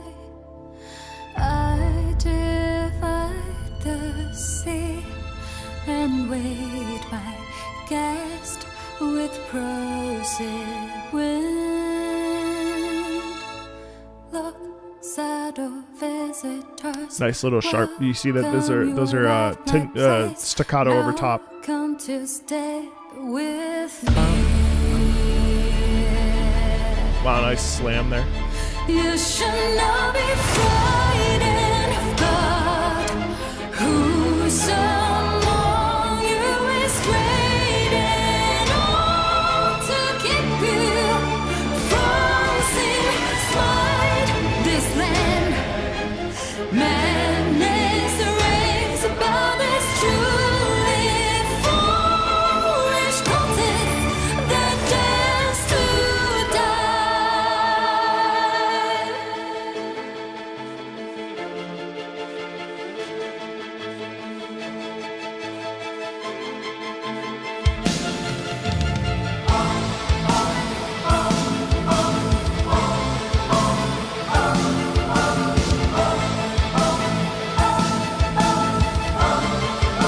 That's actually really hard to do.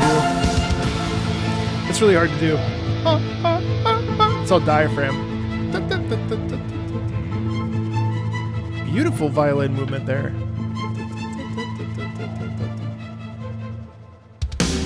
High spring tides that rise with the moonlight start searching me inside. So much determination in this track.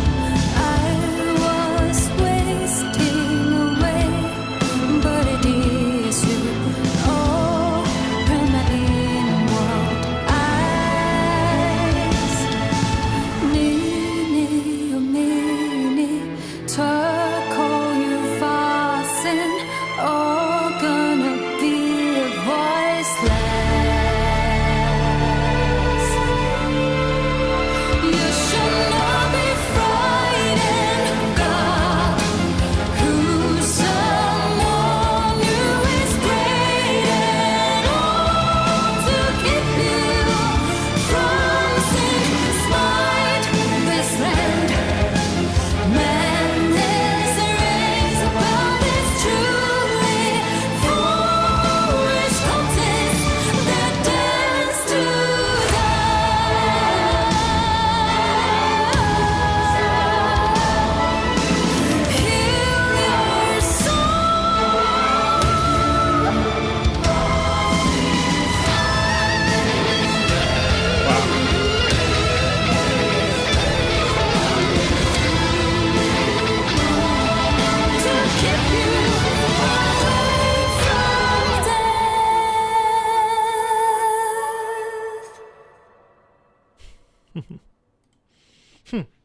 Wait, there's more. Hold on.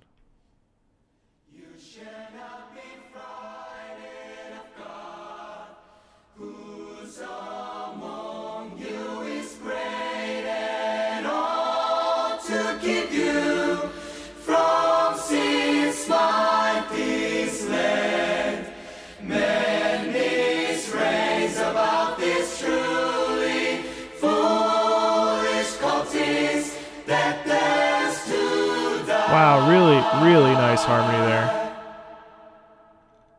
Cool. That's really neat. I like that a lot. That's so beautiful. Hey Raiders, how you doing? Sorry I missed you. I was distracted. Wow. Yeah, that was awesome. What's my favorite color of ball? Brand. So the topic of blue balls came up in my video with Brad.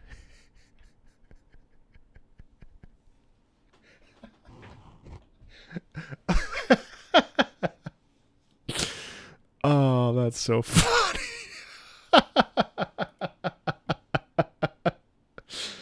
Oh man, it's a quick way to get banned. Just kidding. Oh boy, we were talking about the idea of a release in video game music or music in general, and how a release, if it doesn't release, or if it takes too long, or there's like it builds and builds and builds and then nothing happens, that's emotional musical blue balls. And that is very funny.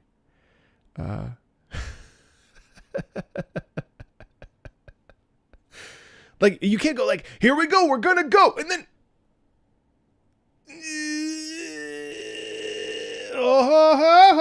and then you release. So thank you, Brand, for the raid. For those of you staying with us, we're listening to video game music and enjoying ourselves. All right, next up is Key Gothic neck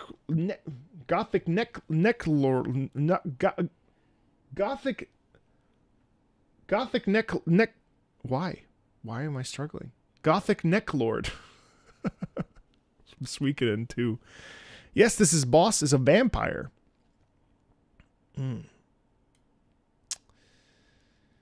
Yes, it's heckin' fun. There's a live orchestra version of this, but it's 10 minutes long. Highly recommended off stream. Sounds good. Let's listen to this.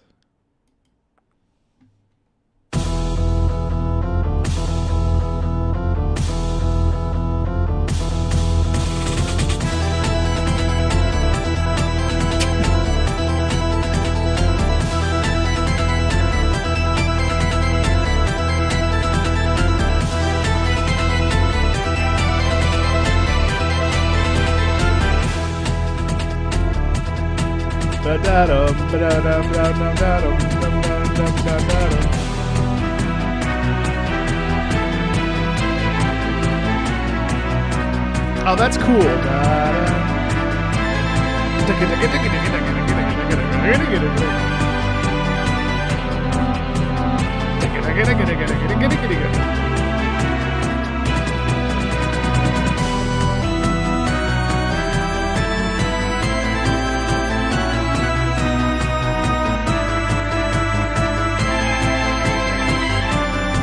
Oh, that's fun. Nice call and response there. Cha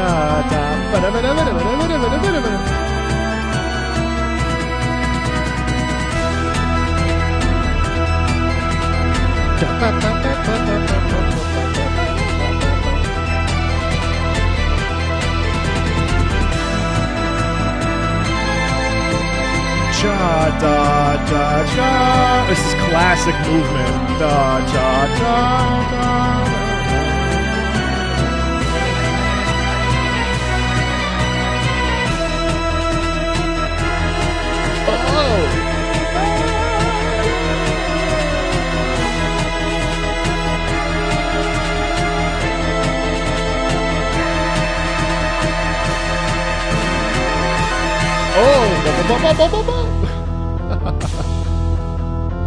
Is this a loop key? Yes. Fantastic track. What a fantastic track. It's ever so slightly it's ever so slightly under the radar slightly because of the way that it's all, there's no like outbursty moments. Even it all feels like it's on the same plane in terms of how it's mixed, which is pretty interesting. But man, what a sick track. Yeah, that's really fun. I really dig that. I just love the like toccata and G sound. That is up there with me with Tenebre rossa sangue. You know, like Tenebre rossa sangue is really interesting because of the Bachian influence. If you don't know that song, well, you should. But that one is actually like right there, just a little bit more tame. It's pretty cool. Moon RPG remix. What is that? The Fjord Explorer Simone. Bear with this one. The first impression can be deceiving. This is the game that inspired Toby Fox to create Undertale. Really? You have my attention. All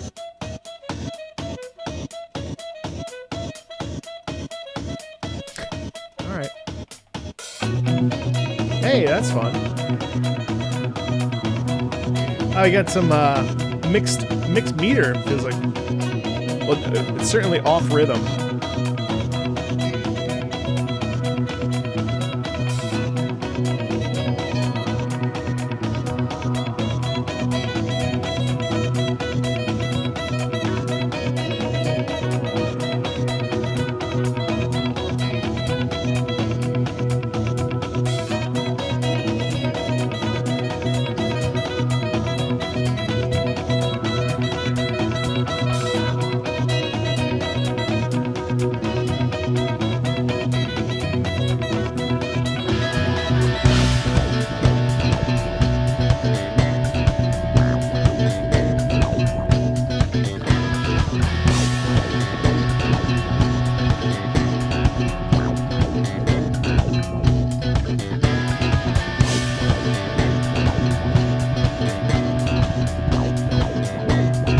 Get some slap bass, sounds like?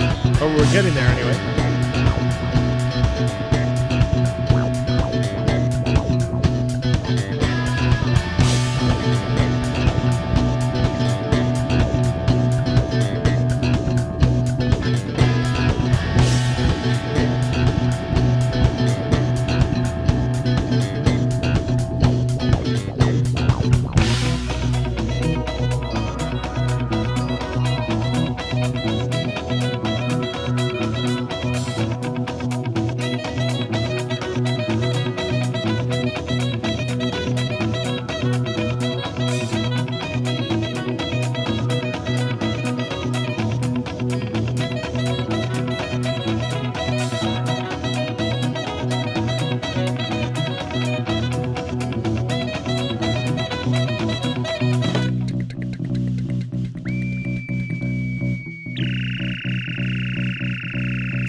Oh, okay.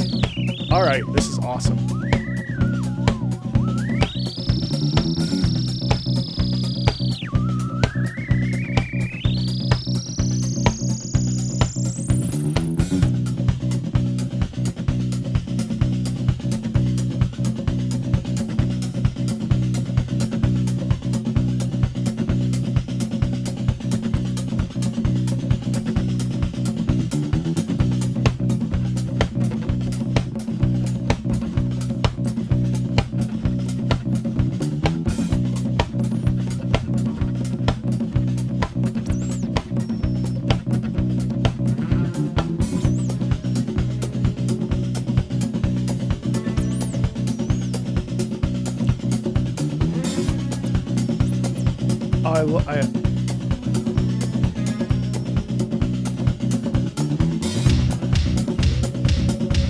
Okay.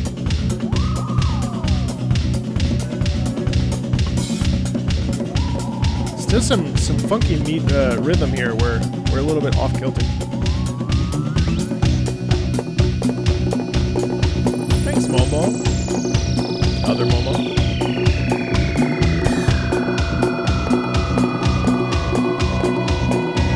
See, this could cause musical blue balls.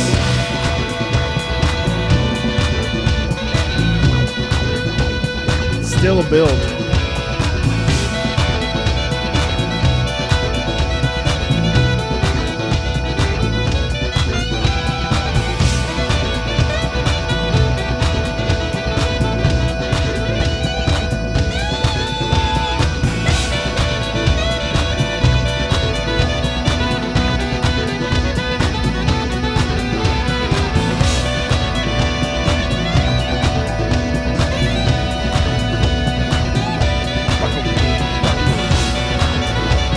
Still building though. Man, this is another sax song that absolutely destroys. I need like a fat fucking drop here though. Simone!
I enjoyed that.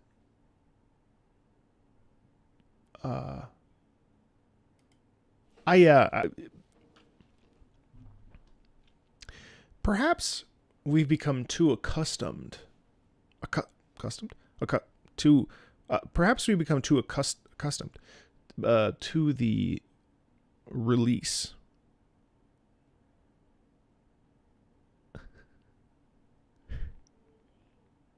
It's like, what a trip. That's a trip. I mean, I think that's really kind of it, right? That was a very satisfying, that was a really satisfying edge session. You know, you just sort of, you vibing the whole time. Such a, like, it goes somewhere, but it tips its toe in the water. It doesn't fully like dive in. And I wonder if that's necessary. Do we need natural climax and resolution? I don't know. Wow. That's pretty neat, though. It was both really long and really short at the same time. It's interesting because it also like sort of like plays a little bit with expectation, and there are like 4 distinct phases, you know? God, that's so interesting. I would have liked to have, for sure I would have liked to have had a build-up, though.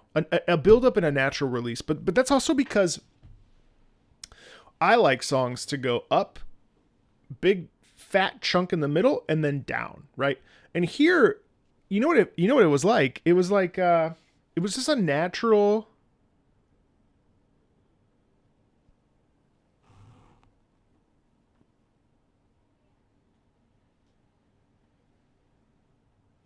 And you're like, okay. So but it's cool. All right, Arknights. Woohoo! Sebi Fungi Mists. Chebe. When you let your dog eat hallucinogen mushrooms, apparently you get awesome freedom. Freeform jazz. Do not attempt with Luna. That's funny.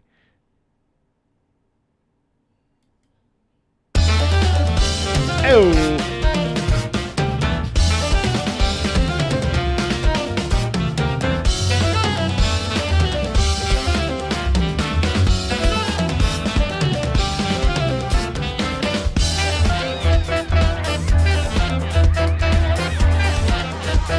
I guess I have to have Dan Grazer back on the channel with all this jazz stuff you're playing for me today.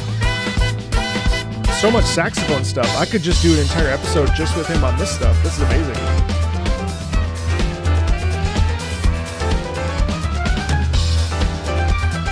Fantastic upper piano playing there with some nice doubling too.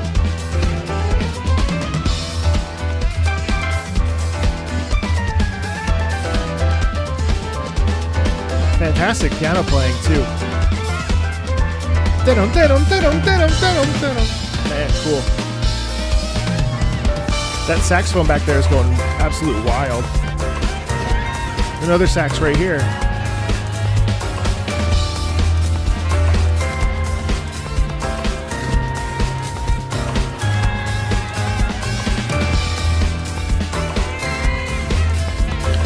Wait, the plot is literally drugs?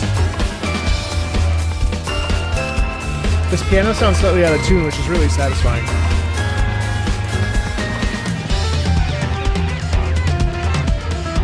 It's like cacophonous too, which is really fun. Feels like people are yelling in the background.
I know it's a loop, but it's actually really satisfying, isn't it? And then just like man, the key changes too are all over the place. Jazz is so fascinating because it like defies everything I sort of know about like the way that classical music sort of naturally progresses.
That's a big loop, so I'll stop there.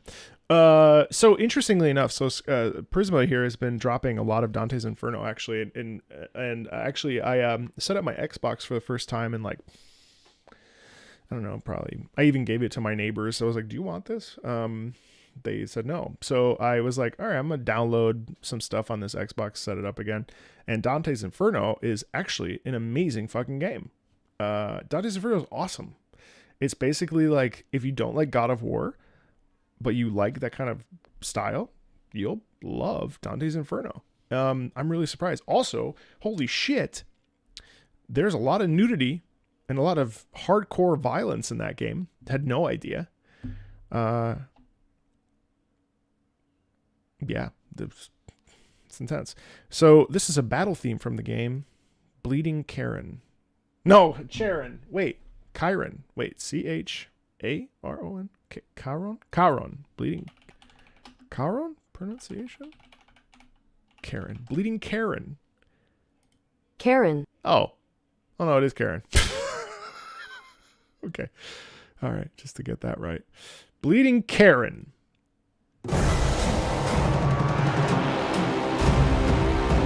Incredible stuff, actually.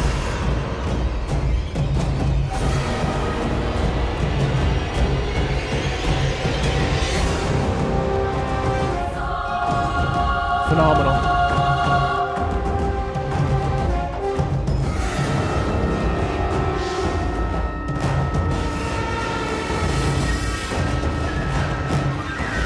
So sharp.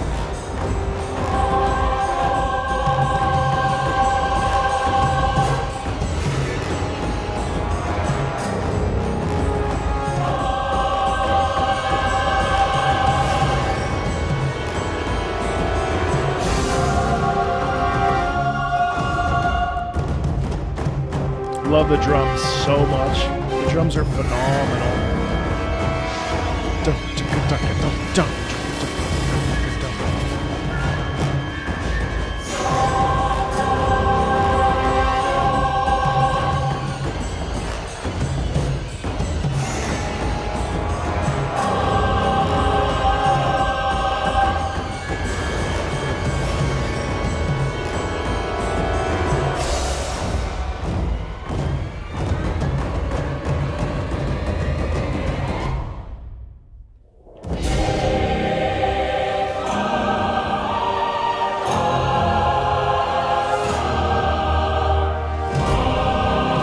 Getting unison movement here.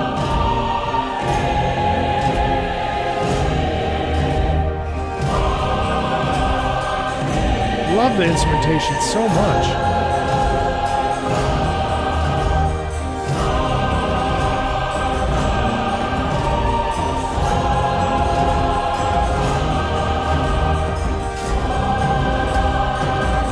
Shaka.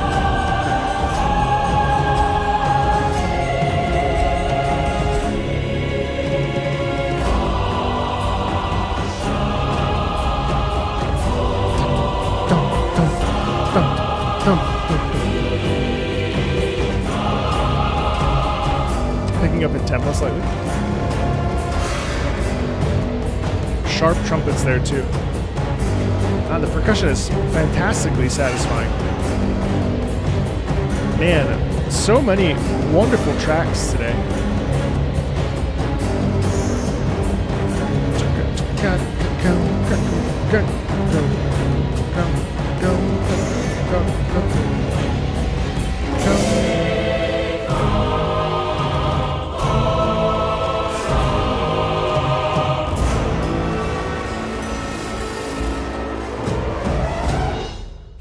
And the stank on the trumpet there, really satisfying.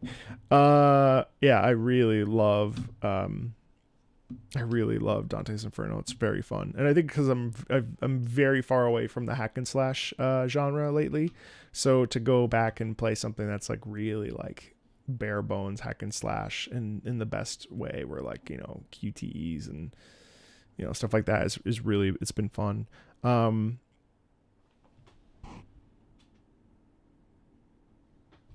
Let's listen to Chocarlia from Rabbids Go Home. This silly game with rabbits stealing stuff to get to the moon unironically has the most fun music I've ever listened to.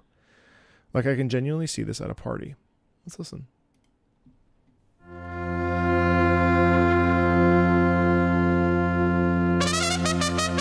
Ah.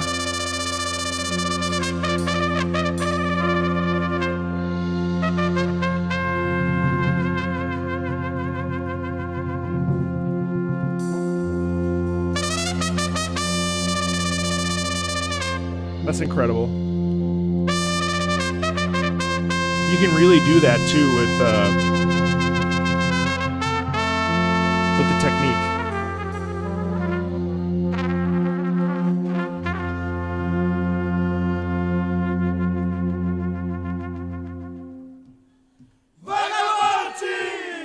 What?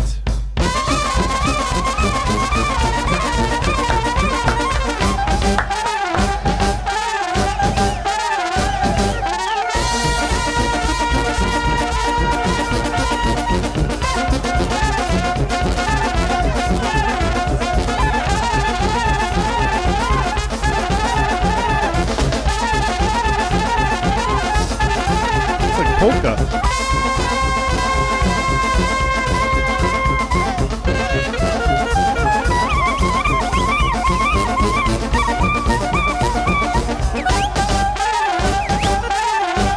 It's polka.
Oh, I love that so much. This reminds me of a wonderful band that I listened to that was in the Italian Sanremo festival in the probably early thousands, I'd say.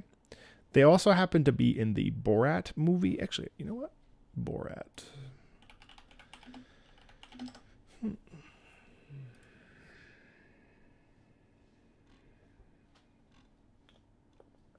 Oh, yeah.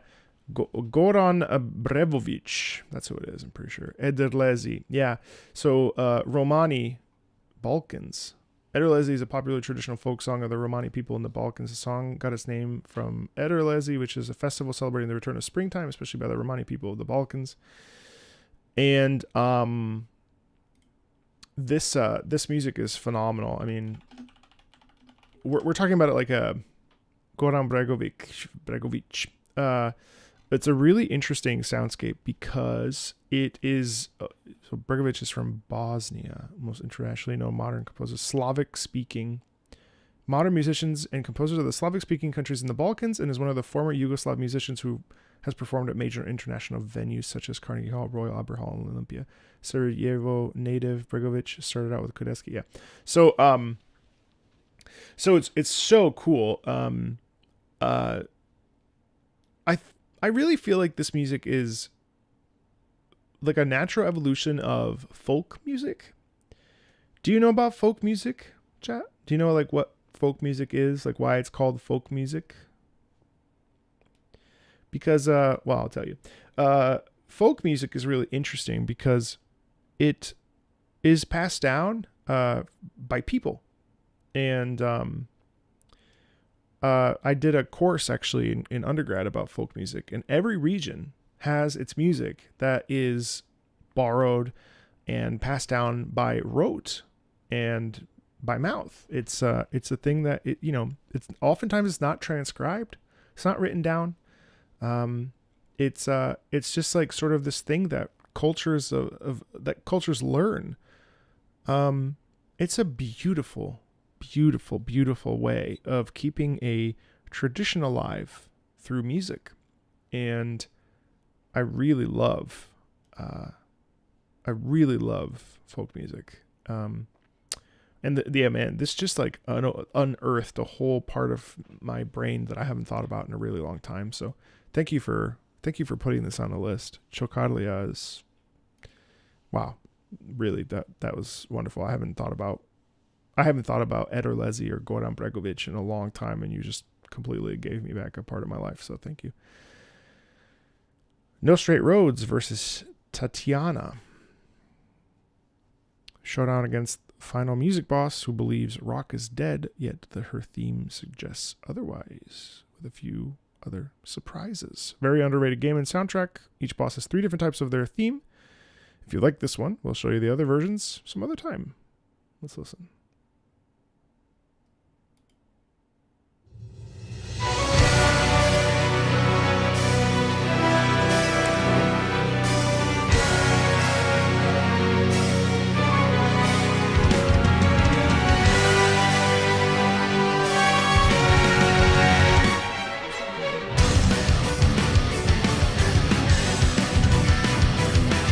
Definitely some rock in there.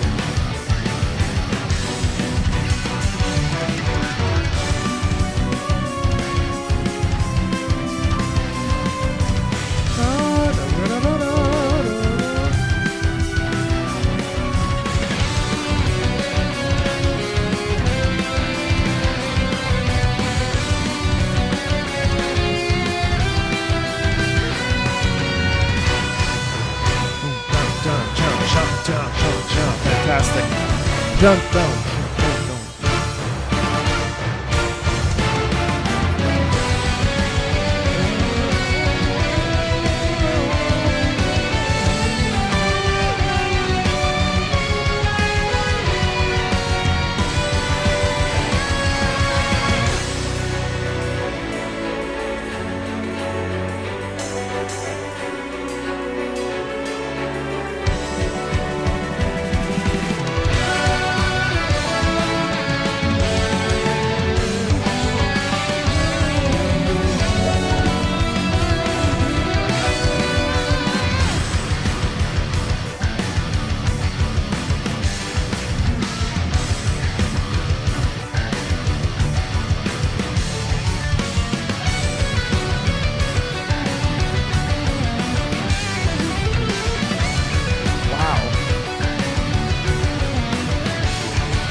Fantastic use of electric guitar there.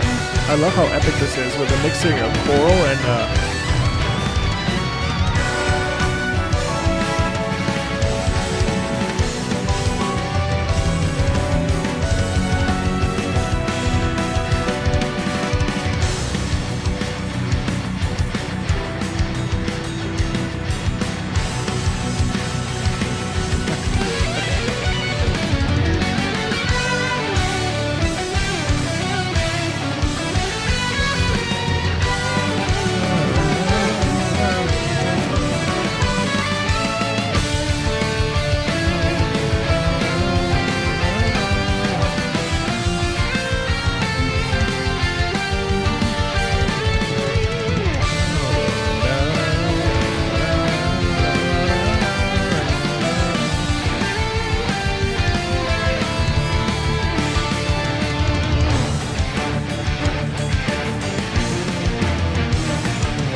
Oh, so as I see, so if you're doing well, rock starts to take over.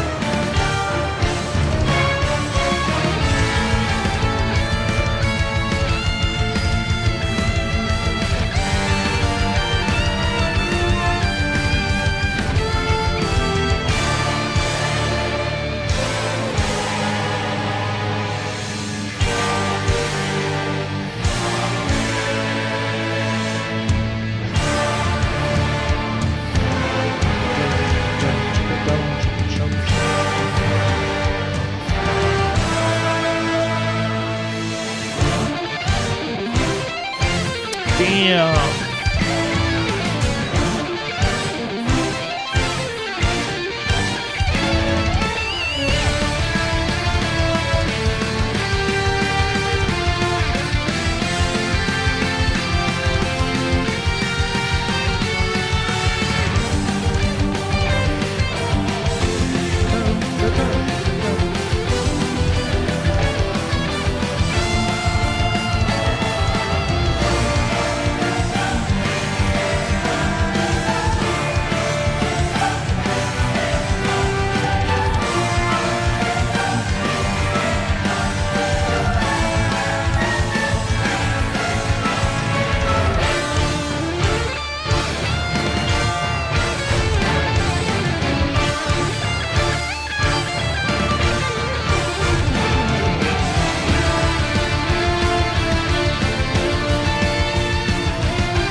Deceptive cadence.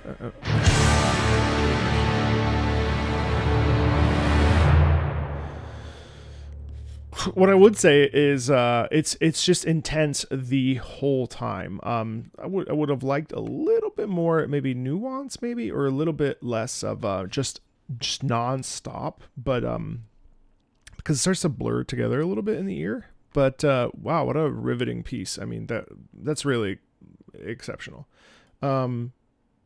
My ears could have had a break, but other than that, like, really, it's phenomenal. Really, really cool. Pursuer, you're going to drop Mario Kart Wii and Rome Total War and pick Total War, but not Toad Factory? If it wasn't for the fact that I am Roman, I would be very upset. Okay. One of the battle themes from Rome usually plays near the latter half of the battles when things are starting to wrap up, which is somewhat reflected in the charge up of the song in the second half. All right.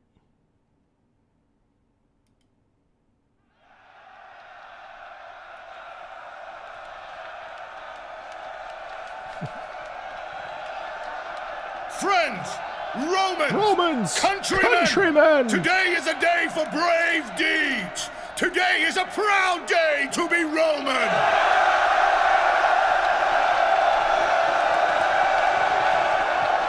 Now, take up the sword, string your bow, look to your arms and armor. Now comes the hour when we test Roman courage!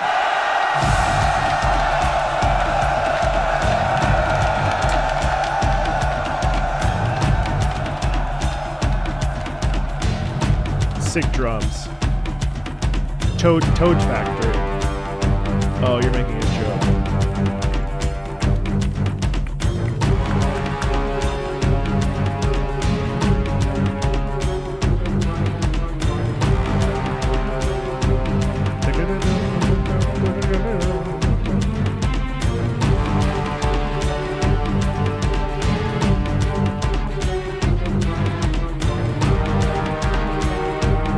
Nice build up here.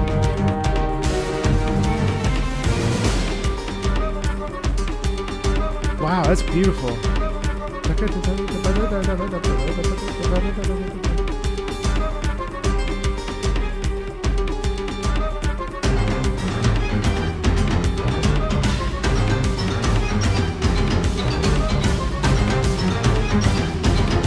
percussion, mallet percussion.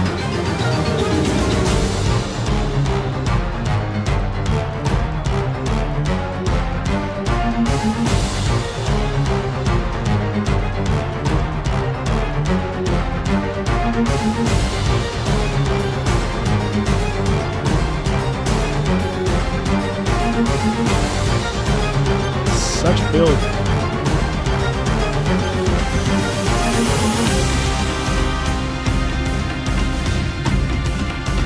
The drums are fantastic in this piece.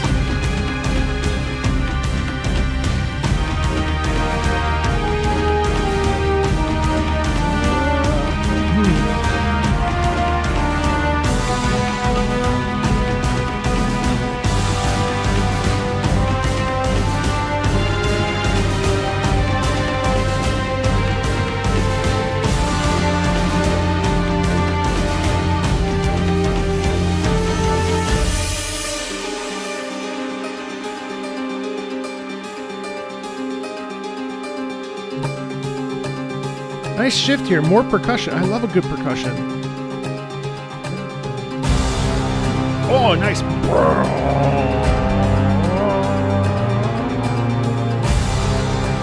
Love that.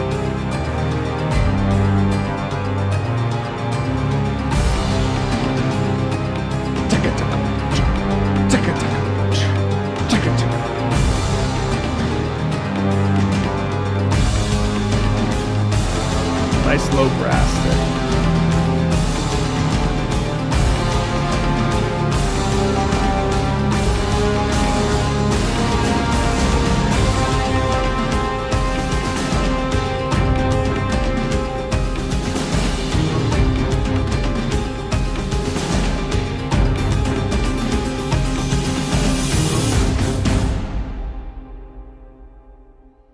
That had some nice builds. I mean, again, a very intense track throughout the whole thing. Really nice sort of pushing through as we sort of continue this. Again, it does, a lot of these tracks today have really done this sort of lateral. What the fuck is my hand doing?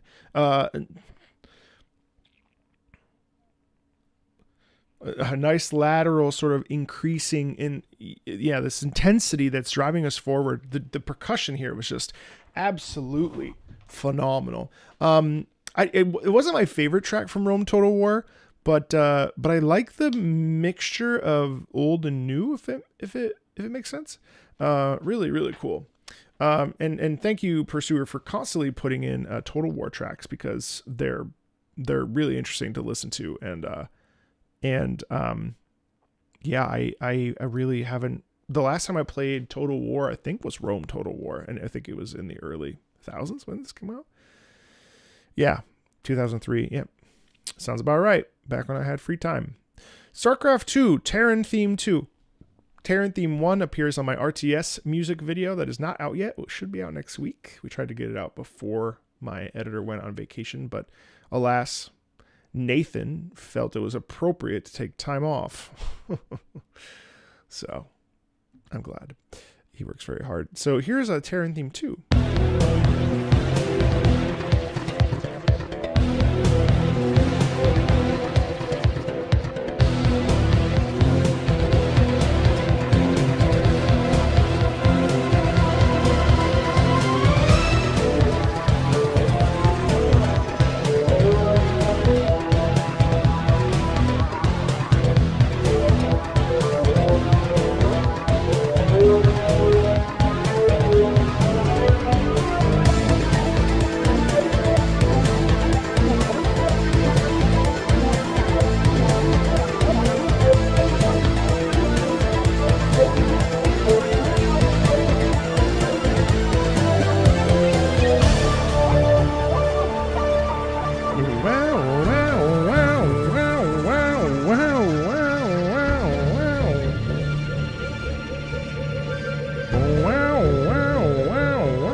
You know, Zap, I'm not vibing with this one. I much prefer Terran Theme 01.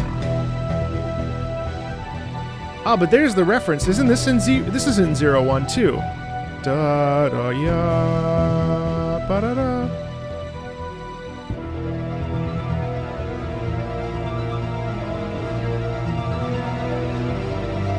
This is very sci-fi compared to 1.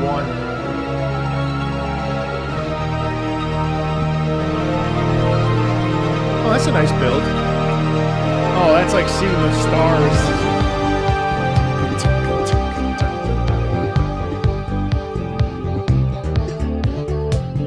Classic, like...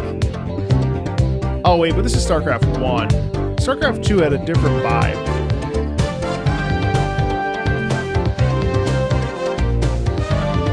I just picture, like... Hello, I am a Terran. We shall overwhelm you with our great odds. Okay, yeah, that's pretty dope.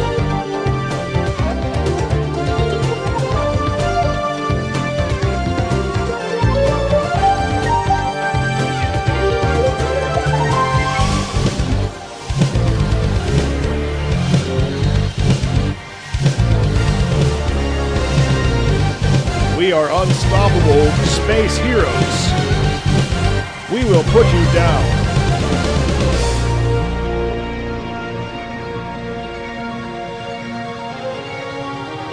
Don't mind my tank. It's just breakdancing.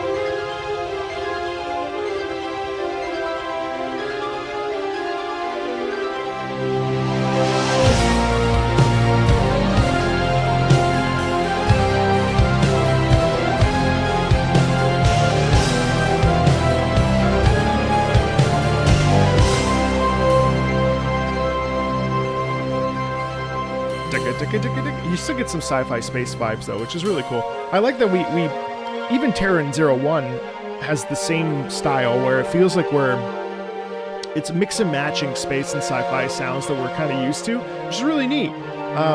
It does it really well.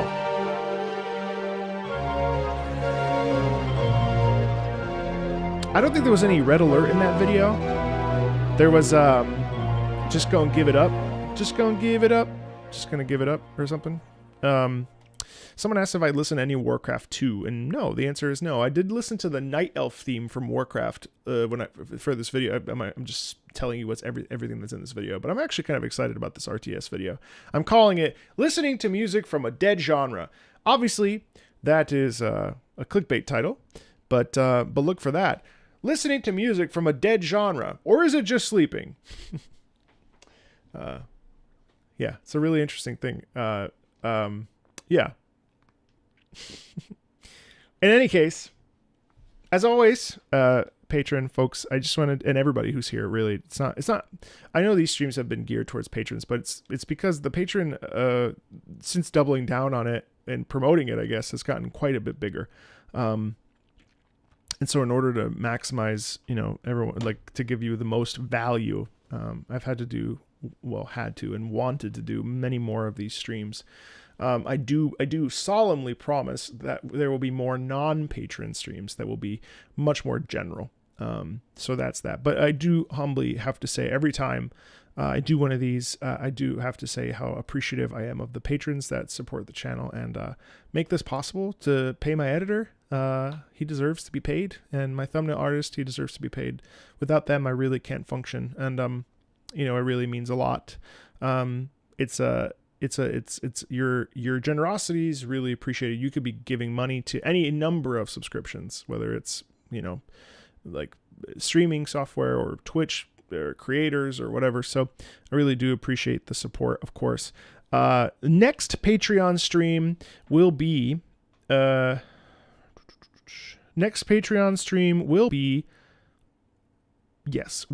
23rd. That will be number 2. August 23rd is the next Patreon live stream. Look for that here on the channel. We got through about 47 songs today, and my goodness, I highlighted just about all of them. So I just wanted to shout out everybody who I listened to this first half of this first Patreon stream. Next Patreon stream, I'm hoping to do the same amount of songs, a little bit more, a little bit less. Seriously, thanks for all the support.